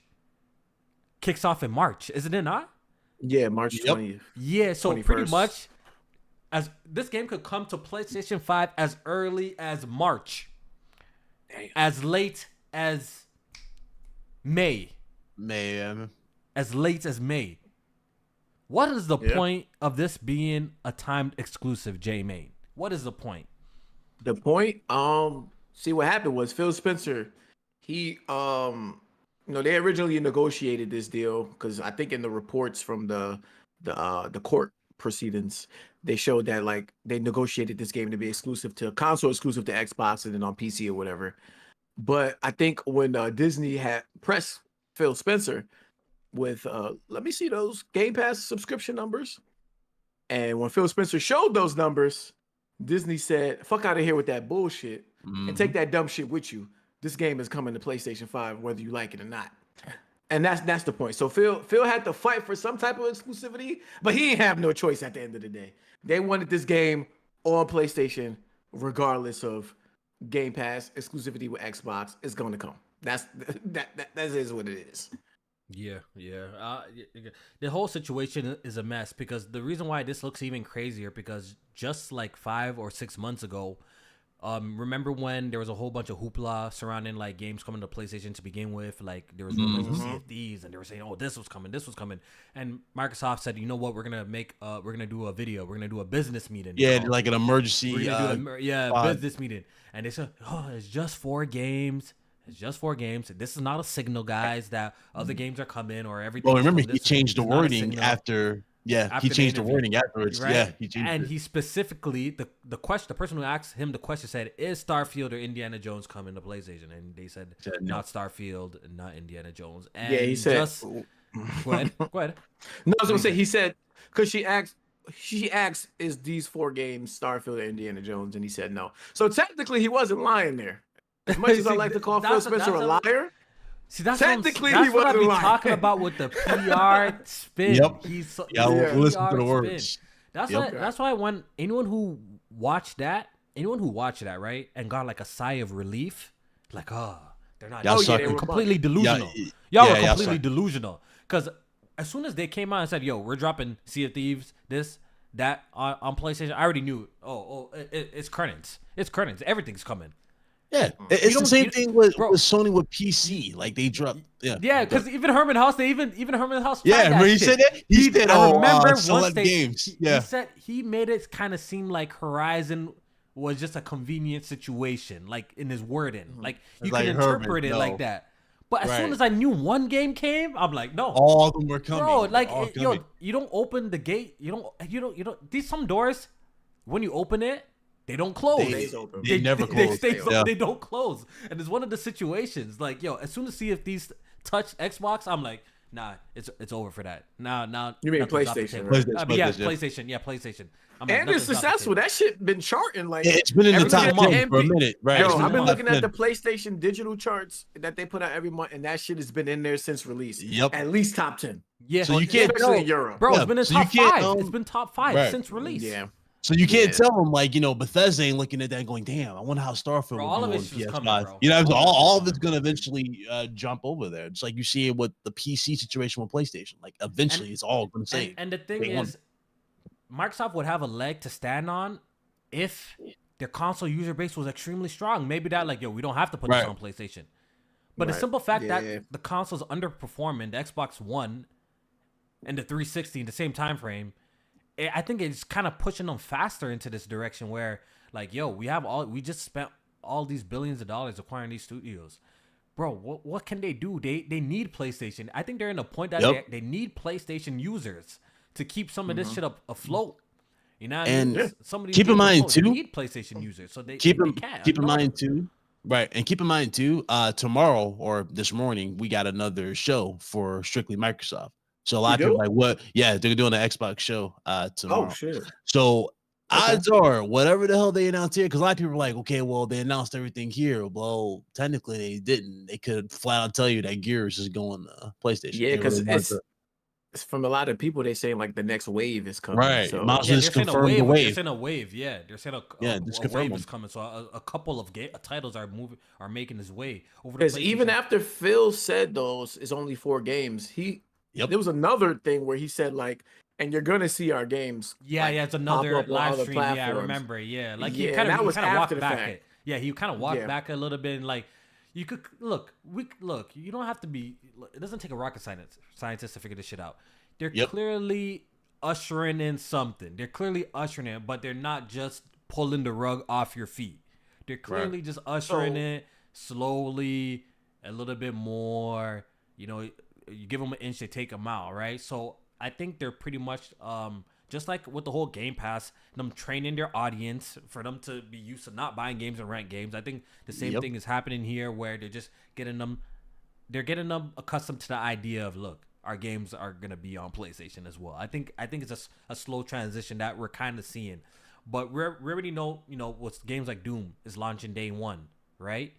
I think it's going to be a lot of situations where there's going to be a lot of games that launch day 1. There's going to be some games that are going to be timed, but I think at this point, nothing's off the table when it comes to Xbox games going to PlayStation. I don't think Halo is off the table. I don't think Forza is off the table. I don't think Gears is off the table. I don't think nothing. Let me ask y'all this: how y'all feel about like the future of just console gaming in general? Because it seems like both sides want to push you to PC the way things have been going as of late, but now I disagree. I don't think they're trying to push us to PC. Well, I don't think that's PlayStation's goal. I think PlayStation very much still wants to sell hardware because they still for sure. They're still really successful at it. So I don't think PlayStation's goal in releasing games is to sell you to push you there. I think they just know that there's a huge market pool of money. Huge. Just look at what Black Myth Wukong is doing in China. Why do you think PlayStation is doing the whole China project, right? This is all a money play. This is just a big money play because they want to see the dollars, bro. There's so many times that we hear these guys say that, console gaming has kind of hit a ceiling. It's the same 250 million users with they want to break that. 1% growth. So, just like corporations are going to do what corporations do, and they're going to want to try to find new avenues to make money. Plus, as game development is only becoming more and more expensive. So it only makes sense that way. And I know PlayStation ain't stupid. They know that they pretty much got a lock hold on this. And then I think they know that the crossover won't be too much. You know what I mean? There's still a huge market. Yeah, they're just giving you those people nuggets jumping ship to right. I think they know the crossover won't be too crazy if they especially with their approach that they're doing it. They know the only a few people would probably make a jump like this because they still offer the hardcore gamers. Yeah, they make because you have to think about this. They still offer a great value. Like the PS5 is a great entry point to start playing video games. Period. You know what I'm saying? For you to jump on PC to build something better than the PlayStation 5 and all that. Yes, we have ultra wide support, but this comes out of a hefty price ticket, J-Man. You know what I'm saying? The price ticket ain't cheap. If you want to build something better than a PlayStation, you know what I'm saying? So I guess the other thing too, because a lot of people are worried about this. I mean, I've been saying day and date and all this stuff is not off the table at all. We're already seeing it. I'm saying it's not off the table. Why people are avoiding I like how people put blindfolds. It's like over the day and date releases. There's not day and date releases already. Horizon Adventures, Helldivers, Until Dawn. the reason All these why- are day and date releases. I'm So- pretty sure more is coming too. You know what I'm Yeah. saying? So the reason why I even brought that up because a lot of people say, "Oh, Sony doing day and date would destroy them." I'm like, bro, if you've already been doing paying attention, they're already been They're already doing doing this, and they've been flourishing 5 times more since doing this. So, like, look at like a lot of people don't understand. Helldivers was a statement of just how much these games can really do if they really push them day one. You know what I mean? If they really just go all out and get rid of these stupid restrictions. Like I think that whole restriction thing or that whole requirement, sorry, where you have to sign in, I don't think that's going to last very, very long if they keep going about this. I don't think that's going to be there. I think they're going to flip that on as well. No, But I think there's a lot I disagree. I think they keep that. You think so? Because No, like, is it the only 100%. thing I I think can they think keep it. logical for that is just the PSN trophies I think carrying they over? keep it. I think they You keep think it. so? I think you know what I think, and I think PC gamers are not gonna get to a point that they're just gonna accept it, like how they accept it with certain Microsoft titles, how they accept it with Rockstar. I think PlayStation is gonna stand firm with the PSN sign-in requirement. It's gonna be a little bit of a bunch of people complaining, but guess what? If the game is fire, the PC port is a good PC port. Guess what they're gonna do? They're gonna buy it, just like they did with Ghost of Tsushima, right? Wasn't that not? Yeah, they doubled down after Ghost of Tsushima too. Exactly. Yeah. I don't think PlayStation's gonna bend or fold when it comes to that PSN. So just get used to it. Like, what? The funny thing is, I got Concord, right? And after I signed in once, J-Man, I thought I was gonna have to sign in for another For every game, right? That's how I thought. I didn't have to sign in. I literally for Concord? I literally pressed shift and F1 and I was already in my PSN. Swear to God, I didn't have to sign in.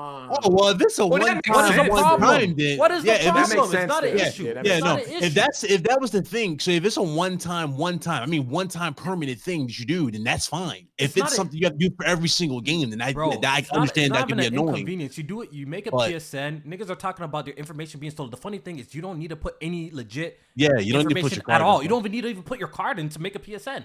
You don't need Right, to it's put free to credit make a card. PSN. It's Just free to need an make a email address. PSN. Just put an Right. email address and you log in one time in one game. When you boot up the next game, you don't have to do it again. I legit didn't have to put in no PSN when I fired up Concord, and I was already acquiring trophies on my PlayStation account. So, That PlayStation, actually. I don't believe press PlayStation's bending the knee when it comes to that PSN Yeah. requirement thing. I don't think they are.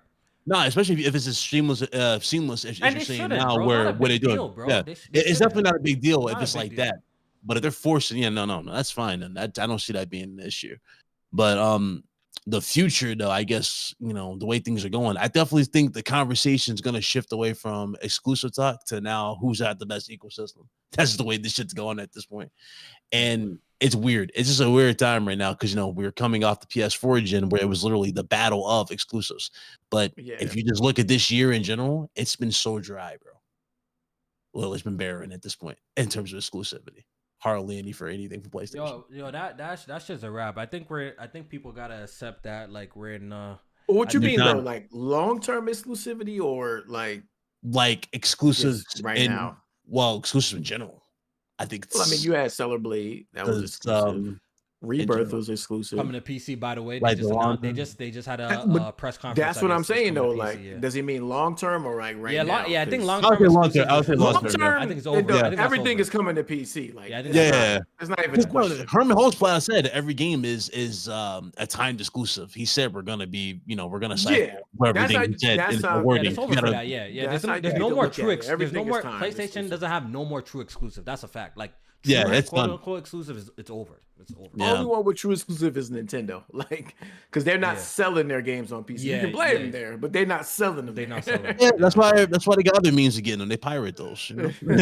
even though look, I know some people don't believe it, but I think it will be longer. Of course, there'll be last of the road, but I do think Nintendo will eventually end up releasing games on computers too. Eventually, I think they will. It's gonna be a while though. I think it's gonna be a while. Switch 2 I think it's gonna be a while, drops, but I think they will eventually do it. Yeah, because Switch 2 is about to take the damn market by storm when they eventually show it off or whatever. The thing with Nintendo is their budgets don't be as crazy as like PlayStation. They could sustain So, creating the games that the type of games. So that's why I feel like it'll be a long time before they do it though. Not only that too, their games sell like what 30 million at on their worst day. You know what I mean? Yeah, So if you selling that much and your budgets is not as high, like your profit fine. margins are great. Yeah, Nintendo has a good business model that they could keep. They could keep the way that they're going for a long time. You know what I mean? They the only ones that could get away with that shit too. Yeah, I mean, yeah. bro, they're the only PlayStation ones can't get away with selling those. You know type why? of Because games it's and years doing of that many once numbers. again, it's years of kind of loyalty. training your fan base to for that. You know what I mean? Accept Like it. it's years of Yeah. accept this type of shit, or like these are our games, and they kind of already like grew their fan base like that. So I think that's why they Bro. have that kind of courtesy to get away You with know, maybe selling the man. game at 720p at in 2024. You know what I mean? Like they have that kind of courtesy because that's not why people go to Nintendo 4. Hey, yo, J-Man, you know it's over though when they had grown men actually defending Labo. Yeah, I remember that. So that's how well they got their audience trained. Yeah, Cardboard. you know what I'm saying? $80. Like, you know what I'm saying? And they was buying the most expensive one because it had Nintendo branding. Yeah. So, crazy. Yeah, Different. man. But yeah, Indiana Jones coming to PlayStation in spring. I think this game shouldn't have even been a timed exclusive. Like, what is the point? I think this has no benefit to hardware sales because nobody's going out to buy an Xbox for $300 to $400 Right. just to sub to Game Pass just to play Indiana Jones.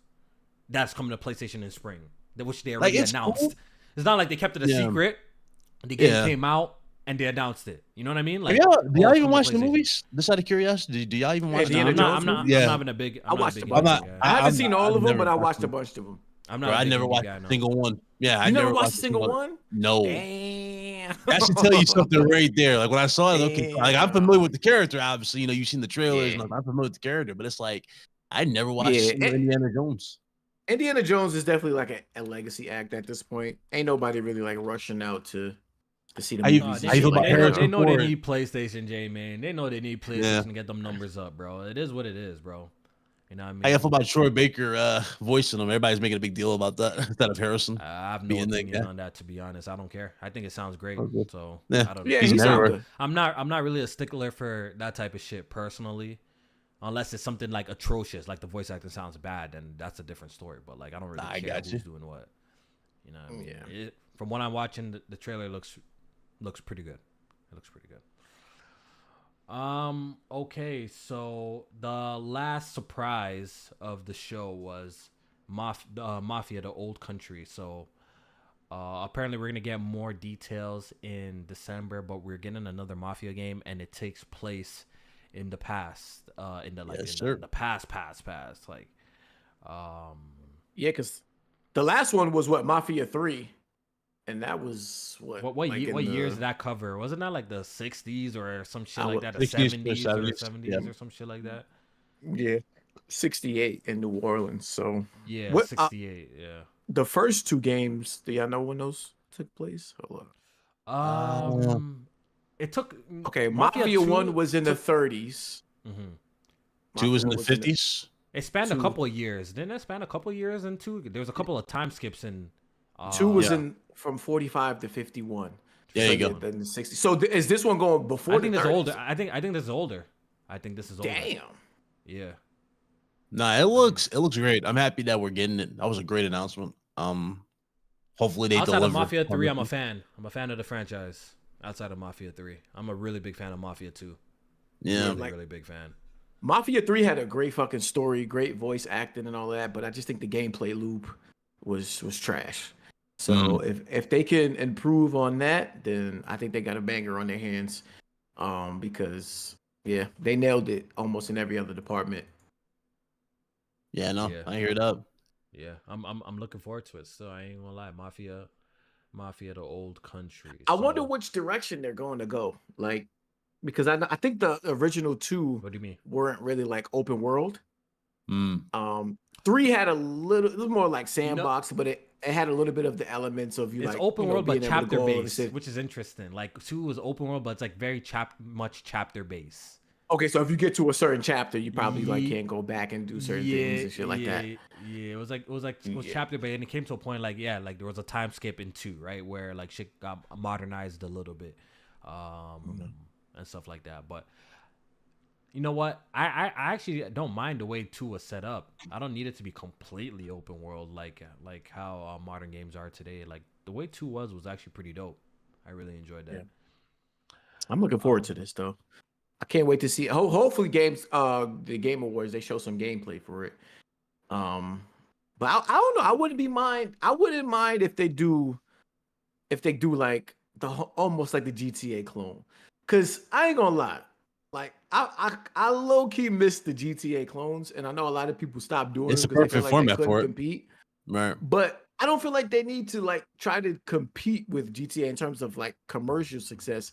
But I think a lot of those games that were trying to tap into that GTA style had a lot of uniqueness to it, like the early Saints Row games and shit like that. Like Like, true crime back the then. gang Yep. culture, yeah, in Saints Row, they ruined that potential of that franchise. That could have went right. somewhere Like, really cool, Yep. man. I think That coulda went they somewhere shied really away cool. from it because like, all right, we ain't selling as much They as wanted to be GTA, but so that they wanted to shit, be so different. Like they yeah, like, but they they had just went potential so because remember far. you could make like I don't know if you remember in Saints Row 2, like you literally had like you could customize your gang and like that type of shit. Yeah, Like see them in the city. Like they had so much potential with that franchise and they threw that shit in the garbage, bro. They went for like this silly hitting mans over the head with dildos and all that dumb shit. Like they went a little too far sci-fi left. shit, Yeah, I don't aliens, and all yeah, that I other don't know, wild man. shit. They should have made a Yeah. really grounded gangster game like the first Saints Row. Like Mhm. grounded gangster shit. Like that'd have been super dope. Yeah, like this is Mafia. This is supposed to be all over the city. This is supposed to be gangster. This is different gangs and groups of people. Like, I want this to be like that. Like, make it. I wouldn't be mad if this was open world. So I hope they really do that and really put some effort into it, rather than shying away from that because they might get compared to GTA. Yeah, yeah. So that was Oh, pretty much Gamescom. I know they did have like Monster Hunter Wilds as well. That it got a new look. So I know. Shout out to Nev. Shout out to Nev. I know he probably was super excited for that. We did see some Street Fighter characters. I think we saw Terry. Terry, yeah, Yeah. Street Fighter 6. I feel like we saw another character. I believe her name is Mai. I believe. Let me Oh, did just we? double check. Fatal Fury. Yeah, Mai. Yeah. Oh, Fatal Fury, yeah. Yeah, one of the characters. I see that. I think it's for Street Fighter, or is it for Street Fighter, or is it for No, Monster Hunter? Fatal. No, there's a new entry Monster coming to the Wild, Fatal Fury okay. series. Oh, that's what it was. Oh, that's what it was. Yeah, It was just City Terry. okay. City of City of- Wolves Oh, okay. coming out City of April Wolves. Okay, so 24th. it's a totally new game. Okay. Yeah, I yeah, see. yeah. I see. We gotta look at Civilization for the people who are into Civilization. So there was a lot of like quirky games there, low key games. Like when I come into these type of conferences, I don't have high expectations, so I'm not really disappointed. You know what I mean? Like I didn't come into this expecting greatness, so Mhm.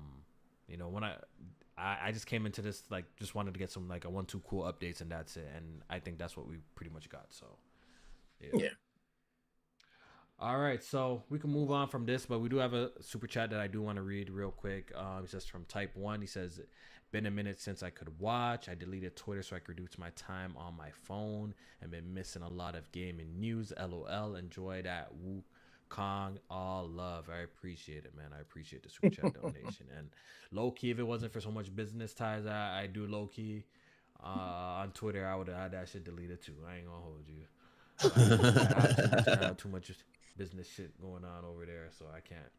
Twitter is the, Cesspool. Nasty. the console war is fucking cooked. Like, Yeah, it's Let me tell so ya, lame now. It's so lame now. it's so cooked. so Niggas lame. is arguing Bro. about like what promotions they get for getting the game on Game Pass versus like buying it at the somewhere console war else. is so like the conversation really? is dead in For the the water longest now. I time, think it's all over, I've bro. heard for the longest time, all I've heard was how mid fucking Indiana Jones is. But as soon as that joint said summer 2025 PS5, oh, I can't wait to play this on PS5. Nah, you already, Like, you bro, already know how it goes. what is You already going know how on, it bro? goes. Like, are y'all secretly Xbox fans? I feel like y'all are, because y'all buying all these games Bro, during let the top me- 10. I'm dead serious. Like, it's Big weird. Cloud, It's so weird. Fanboys operate, they're all the same, bro. They only shit on the shit that they don't have. As soon as they have it, they love it. That's how it goes, bro. Mhm. You know what I mean? Bruh. Like Starfield. Remember how much slander Starfield got from the PlayStation community by the Yes. fanboys? If that hits PlayStation, all them guys are buying it. That game is gonna be a top seller on PlayStation. Like it's all fake news, bro. It's all Bro, fake news. It's sad, bro. It's sad. Like, what happened to the good days where we just actually, argued about games? You know what I mean? The console wars. Listen, the console wars this generation versus like early PS4. Like I don't know if you remember early. It was PS4. fun, the PS4 It was gen. all about power and resolution. The early days. I don't know if you guys Exactly. remember because the Xbox Yep. One was $100 more. And remember, Digital Foundry. I feel like they probably made their empire around that time too, because the comparisons, and PlayStation was just smacking Xbox. The PS4 was just smacking the Xbox One completely. You know, and then their games were 900p and 720, and the PlayStation were actually hitting like the 1080p resolution and shit. That was like a big thing for a long time. I don't know if you remember. Here's that, a wild J-Man. part, That was even if we go back to the PS3 gen where Sony messed up at the start, y'all remember just the amount of bangers we kept getting year after year, the incredible like just back and forth. It was just games from each side, and and the comparison was just nonstop. Like you had so much to choose from. You look at it now, it's just trash. It's just stupid. The arguments, right? Y'all complaining about saving money on a damn subscription service compared to buying it flat out. Like, bro, okay, listen, you want to buy your game on Game Pass, you pay $70 for it. Is that supposed to be like a diss? I know, like we were legit buying like games prior to like all of this, and maybe you rented games. Buying games all our life. Exactly. and all you my rented. life. Yeah, so we're not doing anything really different. And you rented games. Maybe the reason why Xbox is in their position, anyways. You rented your games. How much one side cares about you over the other? But it's like, bro, both sides are charging you online when before we weren't paying for online. Yeah. You know what I'm saying? Like, bro, y'all lost so much freedoms. I don't understand it. Like, y'all winning anything. Y'all lost so much. It's sad. Funny too. Like the same conversation that PlayStation dudes is clowning Xbox guys for their games coming to PlayStation is the same shit that's going on with the PC. With PlayStation games. Yeah, it's the same damn shit. It's just different platforms. It is. I'm like, all right. Yeah, it's a mess. It's a mess. The conversation nowadays is dead in the water. That's why I said this shit's a wrap. It's over already. Yeah.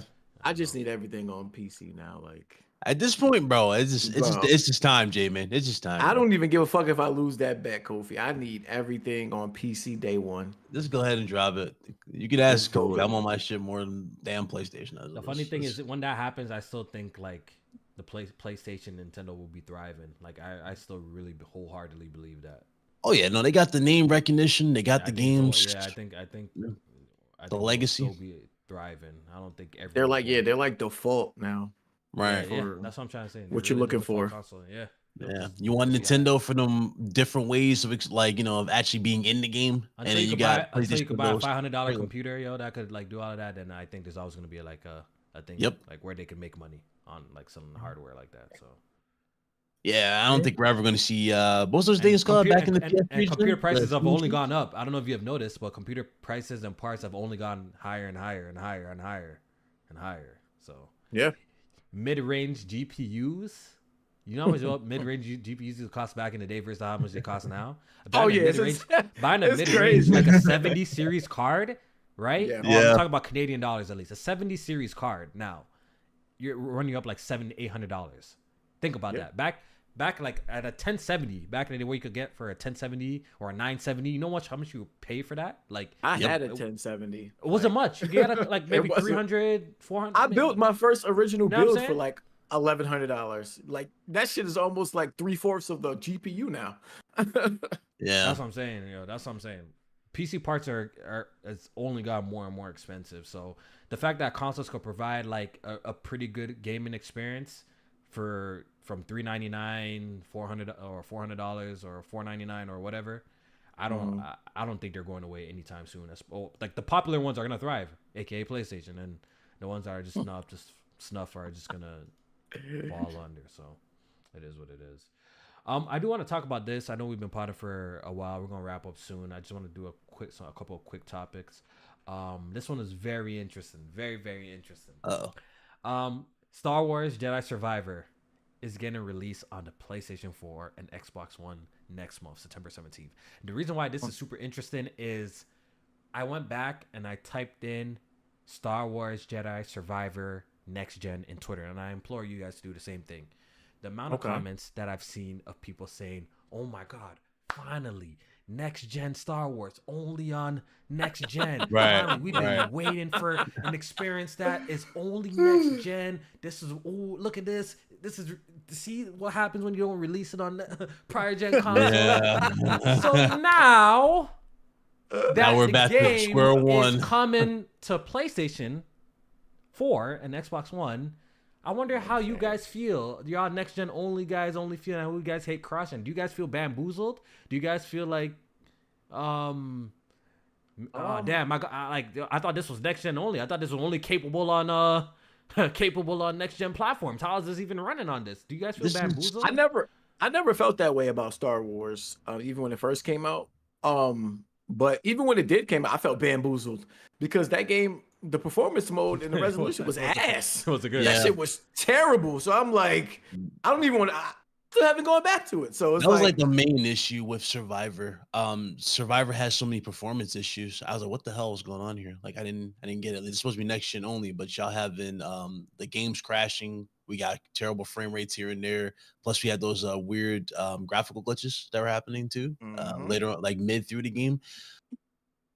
Now that I hear this, it's like, whoa. I mean, what the hell? What else were you lying about? You know what I'm saying? Like, but you know what, J-Man? I think the majority of the games that we've been playing that are exclusively on next generation consoles, I think a majority of them could probably play on the PlayStation 4 Pro and the Xbox One X. I think a majority of them can. What about Spider-Man 2? There's a couple of games that probably rely on like maybe a Spider-Man 2, like a Ratchet, that definitely you need an SSD to actually have an optimal experience. Okay. But even we've seen those games even run on HDDs, but they just take long. You just be trapped in the. I'm saying it might be trapped in the thing for it. Yeah, you know what I'm saying. Right. So I just feel so. I personally feel like a majority of the games that we have played this generation can be played on last generation. I mean, you're not breaking no news to me. I've been saying for this whole generation that I'm waiting for the next generation experiences. No, but I think but my whole point in saying that is I think that's the era that we have entered. I think we're in the era of what's the word I'm looking for? Intermediate? Not intermediate. Oh fuck, nah. Entry? Why did it fuck with it? Increments. Incremental upgrades. I think that's what we're in the era like of. Phones. Yeah. Like exactly, J-Man. I think coming from like obviously the OG Xbox or the PS2 to the PS3, you see that was a large right graphical fidelity, right? PS3 to PS4, that was a large leap in what we can do, right? I think we're ushered into an era now. We're not in that next level yet. Yeah, I think only maybe when we're on PS7 and we look back to PS4 like almost like when you have an iPhone like 15 and you go back to 11, then you notice a difference. Like, oh shit.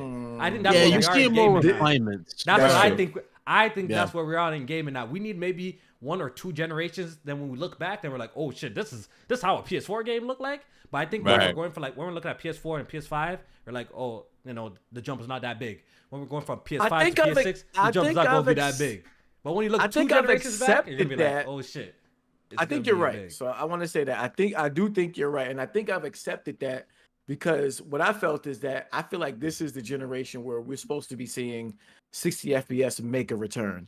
Now that is the thing, but some of these games is not performing like they're supposed to. They're compromising too much to get it. Right. I was like, I'm okay with the graphical leap not being as big because while technology might be growing faster, it's like you said, it's in increments. So we're seeing like little by little. Yeah, so you're seeing things here and there get better and better and better. But overall, the big picture, you're not going to see it until you go generations back over. Exactly. That's how I'm feeling that's the era we're in. I think that massive leap from hardware to hardware, I think that era is done. That's what it's going to take a while for us to get another moment like that. Another, that hardware to hardware. You feel like, oh my God, it's monumental. I don't think we see that. I don't even think we see that next generation. And you know what's funny? You know what's going to be hilarious? I think the same issues that people are complaining about this generation, I think it's going to be the exact same problem entering performance. No, not that. The simple fact that it's going to be a lot of cross-gen titles. It doesn't look next gen? No. Yeah, it doesn't look next gen. It's going to be some improvements, but people are going to be like, it doesn't look next gen. They're gonna be like cross-gen. They're gonna be like mad cross-gen titles for a long period of time. Oh yeah, for sure. Based on the same architecture. Right. So y'all gonna be saying, oh, it's just PS5 games that we're playing. See, the best PS5 games are being saved for the end, by the way, towards the PS6 generation. I think the Naughty Dog game. I think Sony Santa Monica. The last 4 years of the PS5, I think we're gonna see some crazy bangers. Some incredible games. You got Wolverine. But the funny thing is, all those games are going to transfer to PS6, and it's going to be the same issue all over again that we just had with this, that y'all going to be saying, this is the last games we playing. You cooking right now. I think it's going to be the exact same situation. You definitely cooking. for next generation too. That's what I feel like is gonna happen. I really believe. No, that's gonna be the I case. agree. I agree 100%. I What do you thought think, going J-Man? into You don't this think that's gen- gonna be the case? It You probably don't will. think I think so. I think cross-gen is gonna be just a complaint going into the PS6 generation. I think so, unless they do something drastically different with hardware that like Yep. it can't play old games. That's the only caveat. That Like, ain't never gonna happen though. They literally but they just gotta cut the shit off when they just gotta cut it off. Like with Horizon, that shit was a PS4 Forbidden West, PS4, PS5 game. Yep. But they did shit with the DLC that made it so that they feel like it couldn't run properly on the PS4. They got to do shit like that from the get-go. If they're not doing that from the get-go, then yeah, we're going to feel the exact same way that we felt at the beginning of this generation. Okay, we just playing fucking PS4 games that have been souped up for PS5. That's exactly what we're going to feel. So if you're not doing shit that's going to make me feel like, okay, this probably couldn't have been done on the previous generation, I'm going to feel the exact same way. Sure, but you know what it is too? When you have a previous generation console that has like over 100 million users on there, it's you kind of want to hard to get say as much fuck out of it. them. Right, Yeah, you want to get the this most game out of works, it too. especially No, Right, fucking exactly. works like It'd have been the game different. works. It'd have been different if it was like 5 million. That's I agree. bullshit from a gaming perspective because I agree. never has it been a situation where we looking at the next generation and we thinking about the previous generation. We No, I never agree. did no shit like that from a gamer's perspective. Never have gamers looked at PS2 to PS3 and we thinking about PS2 games. You know what kind of changed my? Never. Yeah. You know no, what kinda, we're looking to You know what upgrade, kind of but evolved that's my thinking business. or changed my mind a little bit about this is once again gaming on PC, where it's a continuous kind of situation where you just pop in your GPU. You literally could play the game from 1999 and you could play a game from 2024 and you could just raise the stats, this and that. So I feel like that kind of changed my perspective on how I look at generations a little bit for me personally, because once again, it's the same shit. I just swap out a couple of parts and I'm playing the latest and greatest game, right? You know what I'm saying? So I feel like that's kind of changed my perspective a little bit when it comes if to they're gonna cross-generation adopt that, stuff. if they're gonna adopt that mentality, then console iterations need to be coming out quicker. No, That just they need to become a PS5 Pro probably should have been out already. If that's gonna be the mindset, because if you're telling me that we're moving into the PC realm, PC technology moves way faster than console. Oh yeah, look at every 2 like, years, how you do you- get every Every 2 2 years we years get you another a new fucking GPU. 90 series. Damon. Yeah, like we get a whole new Jeep. Yeah, that's what I'm saying. What was the Console conversation? series move, console iteration, they move too slow Yeah, for that type of style. So that's why I feel like they gotta cut shit off and go from the get-go to the next shit, or we're gonna be in the situation that we're in again. PS4 Pro came out 2016? That was 3 years after. We still waiting for the PS5 Pro almost 4 years in. So it's like, you taking longer now? Like, you know what's wild though? Y'all remember because this literally it feels like yesterday. But when this PS5 first came out, what was the main thing they kept talking about? And they said PC will never have SSD. That's SSD. That The SSD was faster than anything on PC. You fast forward that to shit now, lasted for like PC, a year, if that. like a year and that, like some change. But you fast forward to now, PC has that exact.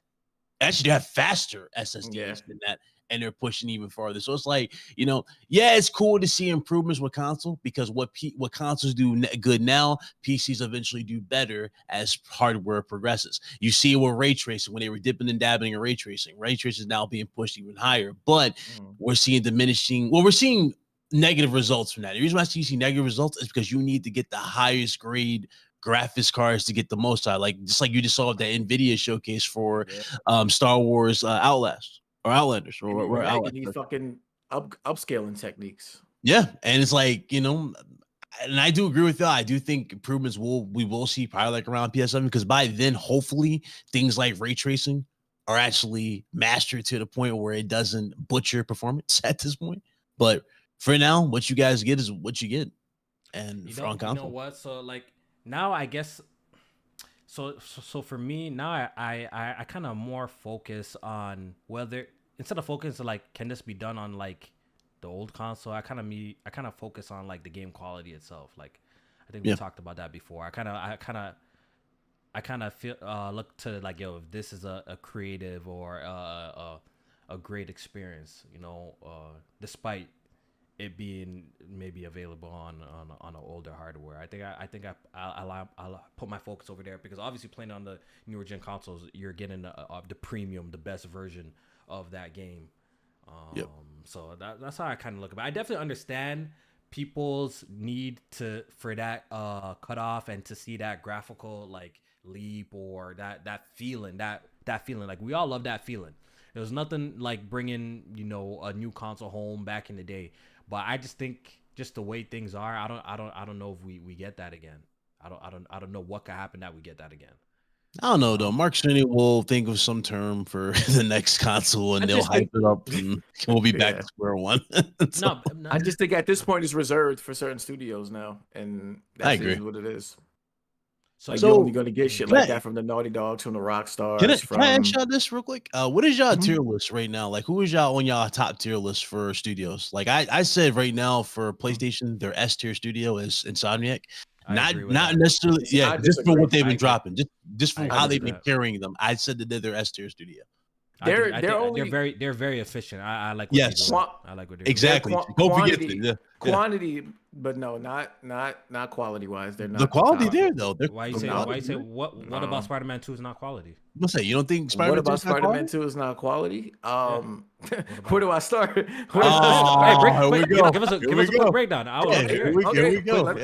Let's talk about the AI and the stealth mechanics of that game. That not only did it regress, but they failed to implement improved AI in that game to the point where you can utilize the same stealth mechanics over and over and get through a section without being spotted.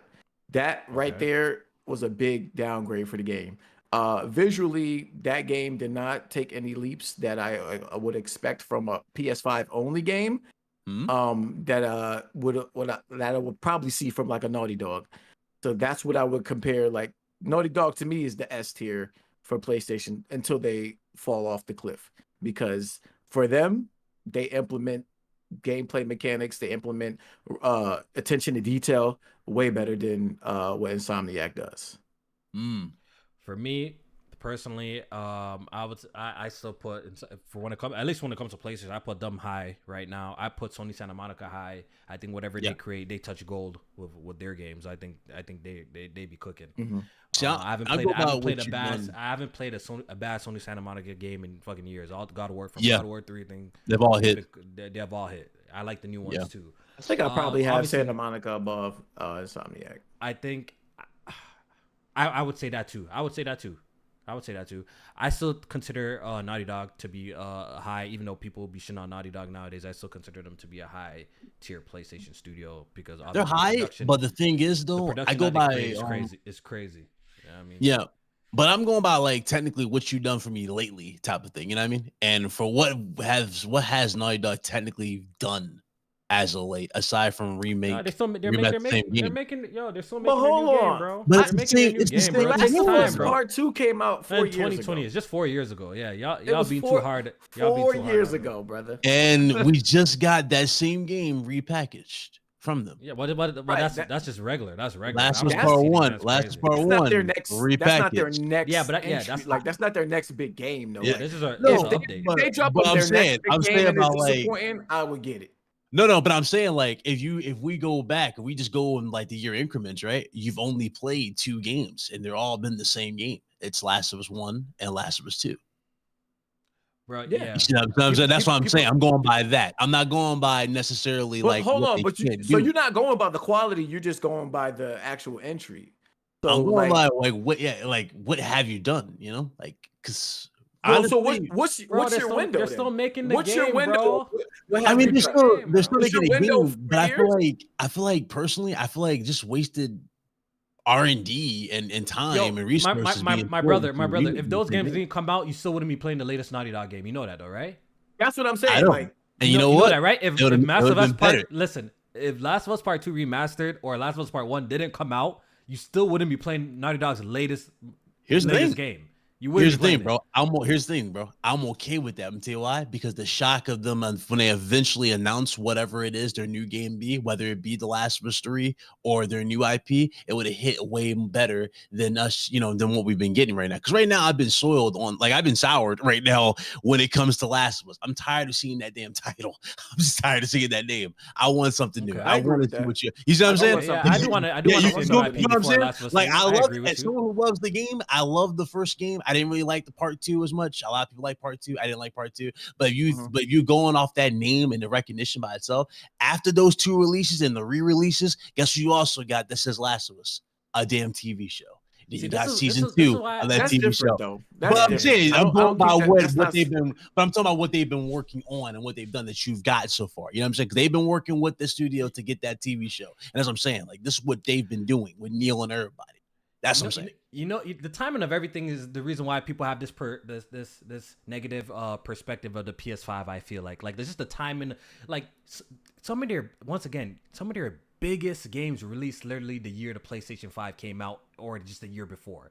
You know what I mean? Some of their most quality games, I would say their best games that they had for the PS4 generation literally came at the tail end of the console's life cycle, ushering the PS5, and that pretty much just pushed, like, obviously the schedule for those games, right? Since they just released those big blockbuster games, now we have to wait a long period of time for it to see Santa Monica and like Naughty Dogs and shit like that. Like that's I feel like the timeline, Sucker Punch and stuff, because I think Ghost came out in Sucker 2019. Punch 2019 was 2019. 2020, same year as last. Yeah. Or is it 2020? 2020. See what I'm saying? 2020. Like, I feel like that's same what's really fucking up with people, and they feel like the PS5 is not getting like the quality games. I think just the way the schedule of the releases happened, that a lot of PlayStation's big games dropped the last year when the PS5 was about to drop.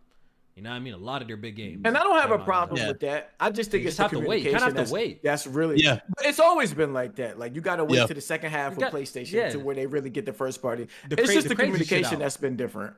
But but you already know this. What's different? What do you want them to say? Like, yo, they say we're making. Well, you game, have a system, so they should be communicating what's coming at least. Like what's coming out? At least where's your roadmap? You know roadmap? what's coming, but what is coming? Like, okay, like, in the second half of PS4. So you wouldn't mind if it was the second half CGI? of, Okay, so last year, but would you mind a CGI trailer of whatever they're working out? Like, there's no gameplay. Why does it have to be CGI though? But it's not ready. So if it's not ready to but show if it's gameplay, then but if we take a note out of the PS4 gen, remember how they did the Order 1886? We didn't see CGI first. We saw it in title screen, and they just played the ominous music. That's what I'm asking. Y'all want that? I'm asking if y'all want that. So look at from my perspective of E3 2016, where they showed gameplay for several games that were coming out in the future. Is that the Days Gone what I'm one, talking Spider-Man about. 1? Yes, Days Gone, Spider-Man, God of War. What's the other one? Detroit Become Human. Yeah. Like they showed Spider-Man came out 2017, no, or 2018? No, 2018. 2018. So 2018. That was 2 years later. God of War was 2 years later. Horizon was that year. No, Horizon was the next year, and I think Detroit Become Human was the next year, or 2018.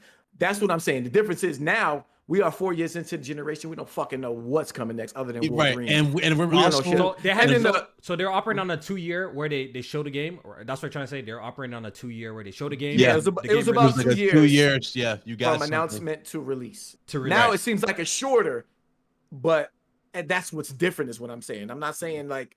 You know what I'm saying? It's I'm not expecting the second half to be better than the first. I'm just saying that's what's different. Before they were communicating a little bit earlier to what's coming. The most we got in terms of like a roadmap for anything in PlayStation is courtesy of a hack. Because you remember Insomniac got hacked and they saw their entire. I don't agree with some of that shit, because some of that shit we're not supposed to know about. Like fucking we're not supposed to know about X-Men coming out in 2026. Like we don't need to know about that. But I'm saying like some of the roadmap. But if you look at the roadmap, it said 2020. I think it said 2024. Venom, something like that, and then 2025. You know what I'm saying? Like we had something on there. It was the way the roadmap was going. But I agree with that. We don't need to know every single thing, but you had at least a roadmap or something that you know. You're gonna run into situations where, unless you guys like it, you're gonna run into situations, because I see y'all shutting it on the Xbox side of things, where they show Everwild 2018 and then it gets canceled. E3, 2017 E3, 2018 E3. Unless you want that type of situation where they show every single for the next 5-6 years until the game comes out, they show the same fucking game. Unless y'all cool with that, then Right. what it If is. you remember Everwild, though, we didn't see gameplay for Everwild until like what 3 I don't years? even know if I we've seen think after gameplay. that. I think that, that I don't specific, even think we- not was even it for trailer? that Was it trailer or specific something? Or example, but Yeah. take it in. I don't know if you guys like announcements like the Hellblade 2, perfect example. They showed it off 2019, right? That's way too long. We didn't get that game until 2024. I don't want it. That's To be way honest, too that's long. way too long. I don't want to hear of it if it's gonna take that long. Be honest with me though. That's What was the I want last an thing? extreme. Okay. All right. Sony was doing like 2 to 3 years, which was my limit. Like, all right, you show the game 2 years, it needs to be out. I 3 think 3 years years is should be pushing the it. limit. I'm gonna be honest with you too, though. Don't even show And it. Like, what's I'm the gonna point? be honest with you too. Like, when was the last time y'all jumped out y'all seat? Because I can already tell you what was the last thing I jumped out y'all seat for Wolverine, PlayStation. probably. Wolverine, exactly. Probably Wolverine was Spider-Man shown 2. what? Yeah, Wolverine was shown. I think 2021, I think it the was. same time as Spider-Man 2. Same Y'all time remember? Spider-Man Yeah, 2, it was shown the Yeah, same it time was. as Spider-Man 2. We got the first trailers for both in the same Yep. show. So again, like it's like, bro, it's I don't know, man. It's weird. It's a weird scenario. Listen, if we right don't now, get PlayStation. if we don't get this supposed showcase that's coming this year, then I could kind of understand that they're definitely being quiet. Like they're definitely being Right. a little too quiet. They should have some sort of showcase to showcase. Like some of these games should be ready to have something. I do agree with that. You know what I mean? So if we don't get this September, fall, whatever showcase, then Yeah. I'm rolling with y'all that like yo they should be talking about something. Bro, and it at this needs to point in be a time. showcase. It can't be no state of play. Nobody wants to see baby steps in 2024. Nobody but want to see none of that. We Hey, want word to see around town that they got a pro. They got a pro coming out this year. Last year they had some sort of meeting or conference talking about the pro. Maybe they'll do the same thing for this one where Mark Cerny comes and talks about it, shows some examples of some games running and shit like that. Who knows? We might get the exact same game plan. So it is what it is. But I think I do agree that if we don't get no showcase this year, then it is taking them a little bit long to announce what at least some of the studios are doing, like Sucker Punch, because you're right, it's been like 4 years, so we should hear something from them. Sucker Punch should be the first thing that opens the show because exactly. technically they're like the main even Blue Point too. I feel like it's about that time that like maybe we know what you're It's been working 4 on. years. That's a fact. Since, Blue Point years. Demon Souls. Yeah, exactly. You know Yep. what I mean? There's a couple of studios that they have that it's been that like 4-year mark where like they should have something that it is coming out 2025, 2026, the latest. You know what I mean? So who knows? Maybe we get that blowout thing that you're looking forward to, J Main, next month. Like it's rumored too. So we'll see what happens. Yeah, I wouldn't be mad if it's like tied in with the PS5 Pro because they could probably use that to sell it. Yeah. Because I mean, other than Concord, we got Astrobot, and I don't think either one of those games are demanding enough to be people feel like they need to upgrade. But if you're showing us maybe Wolverine gameplay, the next Ghost of Tsushima 2, fucking I don't know, teasing the next Naughty Dog Santa Monica I'm game. definitely not a fan of that. Like, we announced it this early and the game not coming out for 8 years. Like, I'm not a fan of that shit. Bro. Yeah, no, I don't want that. I'm not a fan of that shit. And I'm to be honest. even if it is tight to the lip, like they not trying to like at least tell us that. Like, damn, they let us on for I feel generations like where though. Corey Barlog has been saying we're working on a new game. Neil Druckmann said they literally Yeah, told but you they- we're working they on a new always- game. A new IP. they always literally say just that. said They always keep Mad hope interviews. alive. They though. They always always say that. Mad Yeah, fucking always say interviews that. that I'm this looking guy's come for out a and said play- that shit. PlayStation set an expectation, not the Yep. developers. PlayStation put on these showcases. Thank you. So if you putting on these showcases from the PS3 generation, People PS4 expect some generation, big stuff. I'm expecting it on the PS5 generation. Unless you tell me, listen, guys, we're not gonna have a showcase this year. We letting these developers work on their stuff. It's gonna be we're not announcing them until a year or so is it- before the game come out. Yeah, I definitely Communicate understand that. what you're And the saying. crazy with thing is, communication, too- but you see, I think this is what kind of differentiates PlayStation and Xbox. Because I feel like why Xbox is always in negative press because I feel like they talk too much. They also do a little bit too much talking. They're always out here talking about this, and people are retracing and like this, that. Too much talking. Phil Spencer has been really good lately. You know why? Because man's been shutting the fuck up. He's been quiet as fuck. All this shit that's going on, he's been shutting the fuck up.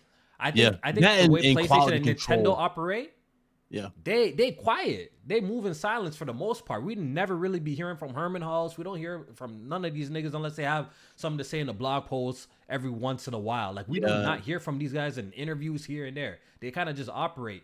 And I feel like when you do too much talking, it does sometimes, have some consequences too. When you do too much talking, too much communicating, because plans change. That's just a fact. Plans change sometimes, and that's what it is. So when you make one promise or one statement and the plans change to something else, then you coming outside looking stupid, and your fans are pissed off at you too at the same time because you said this, but that's not happening. You know what I'm saying? But that's a deeper, like, I feel like that's even a deeper issue than if that's going to be the case, because how much has changed where you can't even feel confident to announce a game 2 years before it comes out, or even a year before. Like, are you expecting Sucker Punch game to come out next year? If it's revealed this year, then It's next year. If it's revealed this year, I think a lot of people are expecting that shit to come out next year. Yeah. If it's revealed this, how close do we have to be to reveal it that you feel like it's not gonna get canceled? That's what I'm saying. Like, what the fuck is happening now? Like, you feel like you can't even announce some shit 6 months or a year before it comes out? Like, that's what I'm saying. That's why I say I'm rolling with y'all if this showcase doesn't happen. I'm rolling with y'all if this showcase doesn't happen. But I suspect that we should have something towards the end of the year, since they did it like a little state of play and it wasn't like the strongest shit, right? So and about these state of plays, so these state of plays, I'm sorry, like I used to be excited for these, but bro, all these state of plays get leaked like to the T before they happen. Number one, and that's that YouTube backend shit. That's that shit crazy. These state of plays ain't doing shit. Right. We had and the crazy thing is, we know these state of plays can be fired because we had the damn PS5 reveal as like a state of play. You know what I mean? And it was fired, like how they handled that. So YouTube got a point, by the way, in the chat. He got a point. I don't know what happened. And that was a great. I like releases like that. Like, you tell me a game, look, they announced that Astro Watch coming in May, boom, it's coming out, boom, in September. Right. I like shit like that.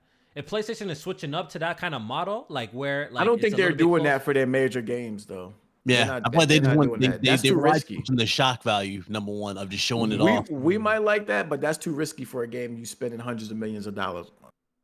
You need a long form marketing plan for that, so that it reaches more than just. I do agree. Yeah, I do. Yeah, PlayStation is really good at marketing, right? So they like a game like Spider-Man, you obviously need more than like 2-3 months to roll it out. Right. All the crazy advertising. They like do all that crazy shit. Yeah. The trains and all that. The big blowout game, they should give it like a year, at least a year, 6 months. At least a year. Give it the proper marketing campaign to roll it out.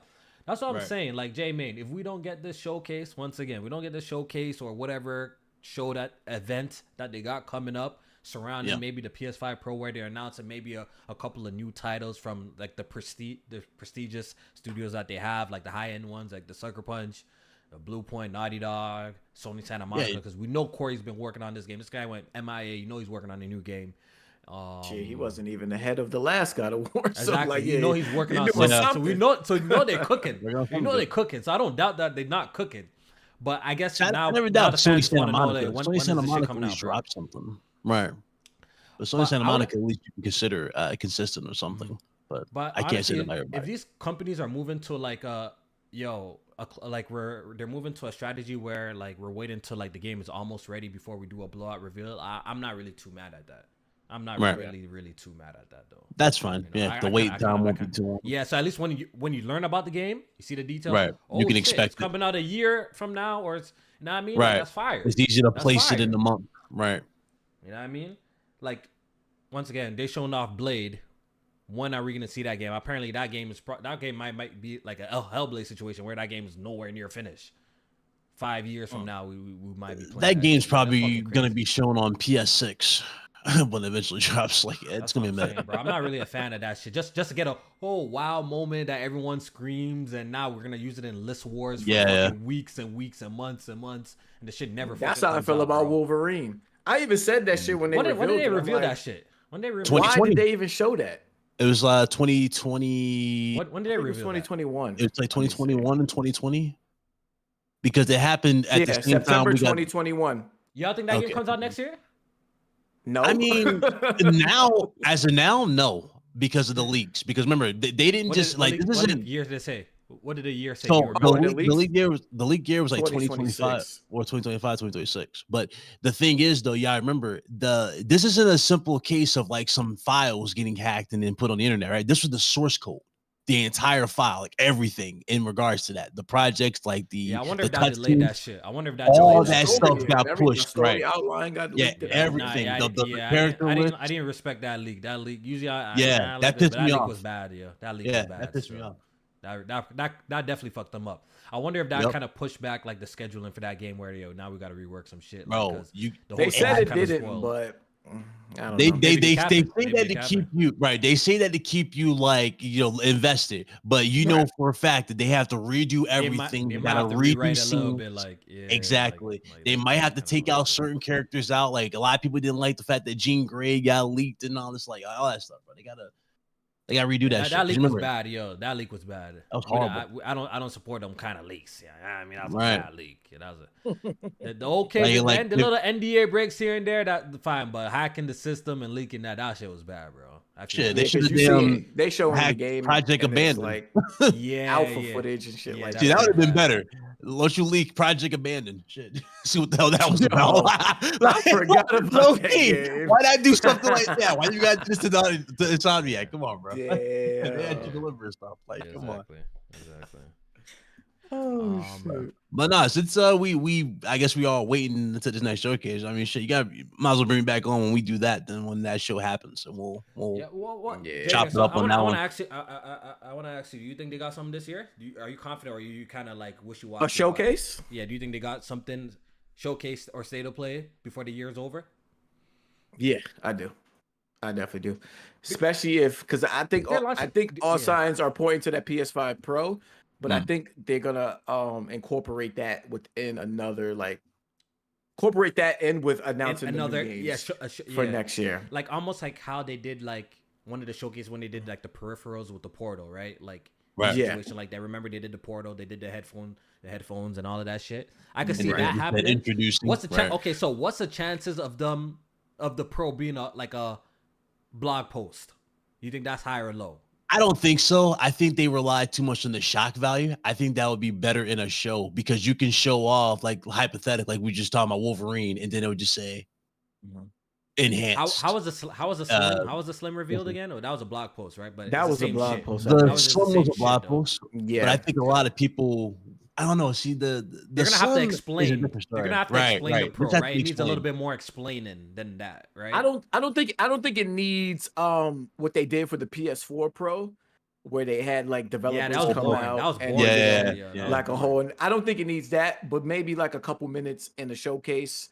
I think it'll be fine. Like Mark Because I Stranding think- talking over gameplay being run on it, features. Yes. Yeah, they gotta 5 say minutes- why it's 5 better, minutes right? tops. They gotta Right, say why right. it's They got to better. sell it. They got to sell that. They got to see how well performance modes have actually improved on it and Right. And ray if they tracing have, performance. because they're supposed to have like upscaling techniques, so they want to Yeah, Exactly. so I what do that think means if and they shit do like that. show it off, J-Man, it probably won't be a 5-minute thing. They'll probably talk about it in depth though. Like they'll probably go in depth more Yep.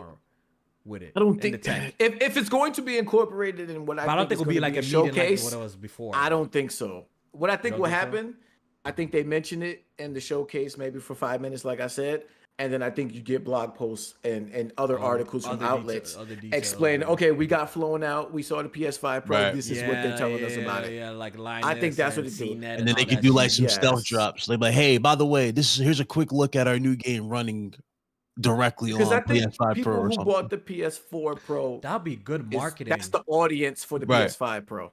And you should know you're not expecting a new system. You're just expecting better resolutions and solid frame rates Mhm. for the PS5 Pro. That's it. Yo, It's not. It makes Yeah. so much. Not gonna It be makes anything. so much sense to reveal the PS5 Pro that way, alongside of maybe a title like a Ghost of Tsushima or the proper Right. Wolverine gameplay trailer, because now you could really like, yo, this is running Sell on the Pro. people. You can literally say this Exactly. is running on the Pro, and if it looks gorgeous, then like shit, I need that PS5 Pro. It'll Like it makes sell all the itself. sense in the world. It literally makes all Right. the sense in the world. So who knows? Maybe them trailers that you're waiting for is they're just lining it up with the Pro to be like, yo, get your vertical slice ready, and we'll Yep. show it off running on PS5 Pro or hardware to sell it this Christmas. Like that makes a lot of sense. It makes sense in my brain though. Have like bundles ready. You know, you got like a DualSense Edge bundle with it or something like that. Do something, Chris. Have like they'll call it the Ultimate Experience. So you get DualSense Edge plus the PS5 Pro. Boom. I mean, you do something cool like that. I could definitely see them rolling out the PS5 Pro like that. Okay, so I think that's pretty much it. I don't think there's nothing else worth kind of mentioning. Real quick. This is real quick. Hi-Fi Rush. Hi-Fi Rush has been saved. Tango has been saved. Yes, And sir. I'm not Shit, spending I much forgot time at about this. that. Yeah, They've been, Tango has bought. been saved. Pretty much what had happened is the PUBG publisher Krafton has acquired the studio and a large percentage of the developers who worked on Hi-Fi Rush. I think maybe half the studio or some shit like that of the original people. So pretty much Microsoft is not shutting them down, but they're being sold to the PUBG publishers Krafton. And they confirmed that the Hi-Fi Rush IP will continue and they will expand the IP. So pretty much confirming that we're going to get another iteration of like maybe a Hi-Fi Rush 2. So for fans of the first game, it looks like it's not, it's not dead. The studio dope. still lives. I like that. Like I would like to see more of stuff like that happen where It's set up studio, and shut down completely. Right, rather it be shut down. See who can buy it and take over for it to keep it going, especially if they have like beloved franchises or just games that people would like to see sequels to. Like I know we saw already at Dawn get completely shut down over at Facebook. Someone else like bought that if, shit. like if PlayStation could buy them or something like somebody else. Was that Toys for Bob do something similar to this too? They got away. I think they went independent. Yeah, they bought themselves. They went independent. Yeah. I think they got independent. Yeah. Just some quick details. They only acquired the Hi-Fi Rush IP, Krafton, the publisher. They didn't acquire IPs like the Evil Within and stuff like that. Microsoft still Ghostwire owns Tokyo and stuff. Yeah, Ghostwire Tokyo. Microsoft still owns those IPs, so they can't make another Evil Within. Didn't Phil go on record though saying that he wants more games like Hi-Fi Rush for Game Pass? So how did we get here? Bro. I know, but he said it was a cheap game. It made a good impact. It was not much to that's go what. Why can't y'all guys and learn it just this? dropped that. That's crazy. They say a lot of things, bro. These guys just be talking, bro. They talk too much. That's the problem with Phil Spencer, yo. No, I have no hate for the guy. I think he does his job. He's pretty good at doing his PR spin, but he talks too much, and it always bites him in the ass, bro. I think he's taking a page. Because have you noticed that he's been a little bit quiet? Like, he don't be talking like that anymore. We haven't seen no Twitter posts. We don't see him talking. I think it's a good look. Stop talking, Phil Spencer. Just stop. You know why though? The last time he talked though, it was in regards to like the whole ABK deal when it first got rejected. He was like, "Yo, anything bad reflects upon me" or something like that, like in a bad way. So I think he's just trying to cover all his bases at this point. Like he just trying not to get bad news. But hey, man, this girl's my biggest op, yo. I see. Get out of my chat. Get in my chat. I'm about to wrap up the podcast. We about to go to bed. She on your neck. Oh my god! You see this? Wrap this shit up, man. You see this shit? We wrap it up. Yeah, I think that's about it. I think that's about it. All right, we'll be back next week. For sure. Podcast. Shit, if some crazy shit happen, we might be back Thursday. Low key. Yeah, man. So hopefully you guys enjoyed the podcast. It was another live one. We had a lot to cover this week. And yeah, man. Big Cloud, thank you for joining us. I think you had a few super chats. I do have a few super chats. Yeah, my bad, man. Yeah. I barely get these, so I be forgetting. This one's from Blaze 4K. He says Kofi DM'd me and told me he didn't want Big Cloud on cam. Shaking my head. Big ups to Jay and Bit. I did not DM. Not a Blaze. And this one's from Kenpachi. Says, where is Big Cloud's cam at? Yeah, guys, I need a new setup if I'm gonna be having guests. Right now, this podcast is kind of catered for the camera. To me. For cameras. Yeah, this podcast is kind of catered to me and Jay Main. That's why just mostly me and him here. So that's why we don't have extra boxes. But I might make another template for our guest. All right, so yeah, man. I'm gonna holla at y'all guys. Right. Hopefully you guys have a great night, man. And we out of here. Peace. Peace.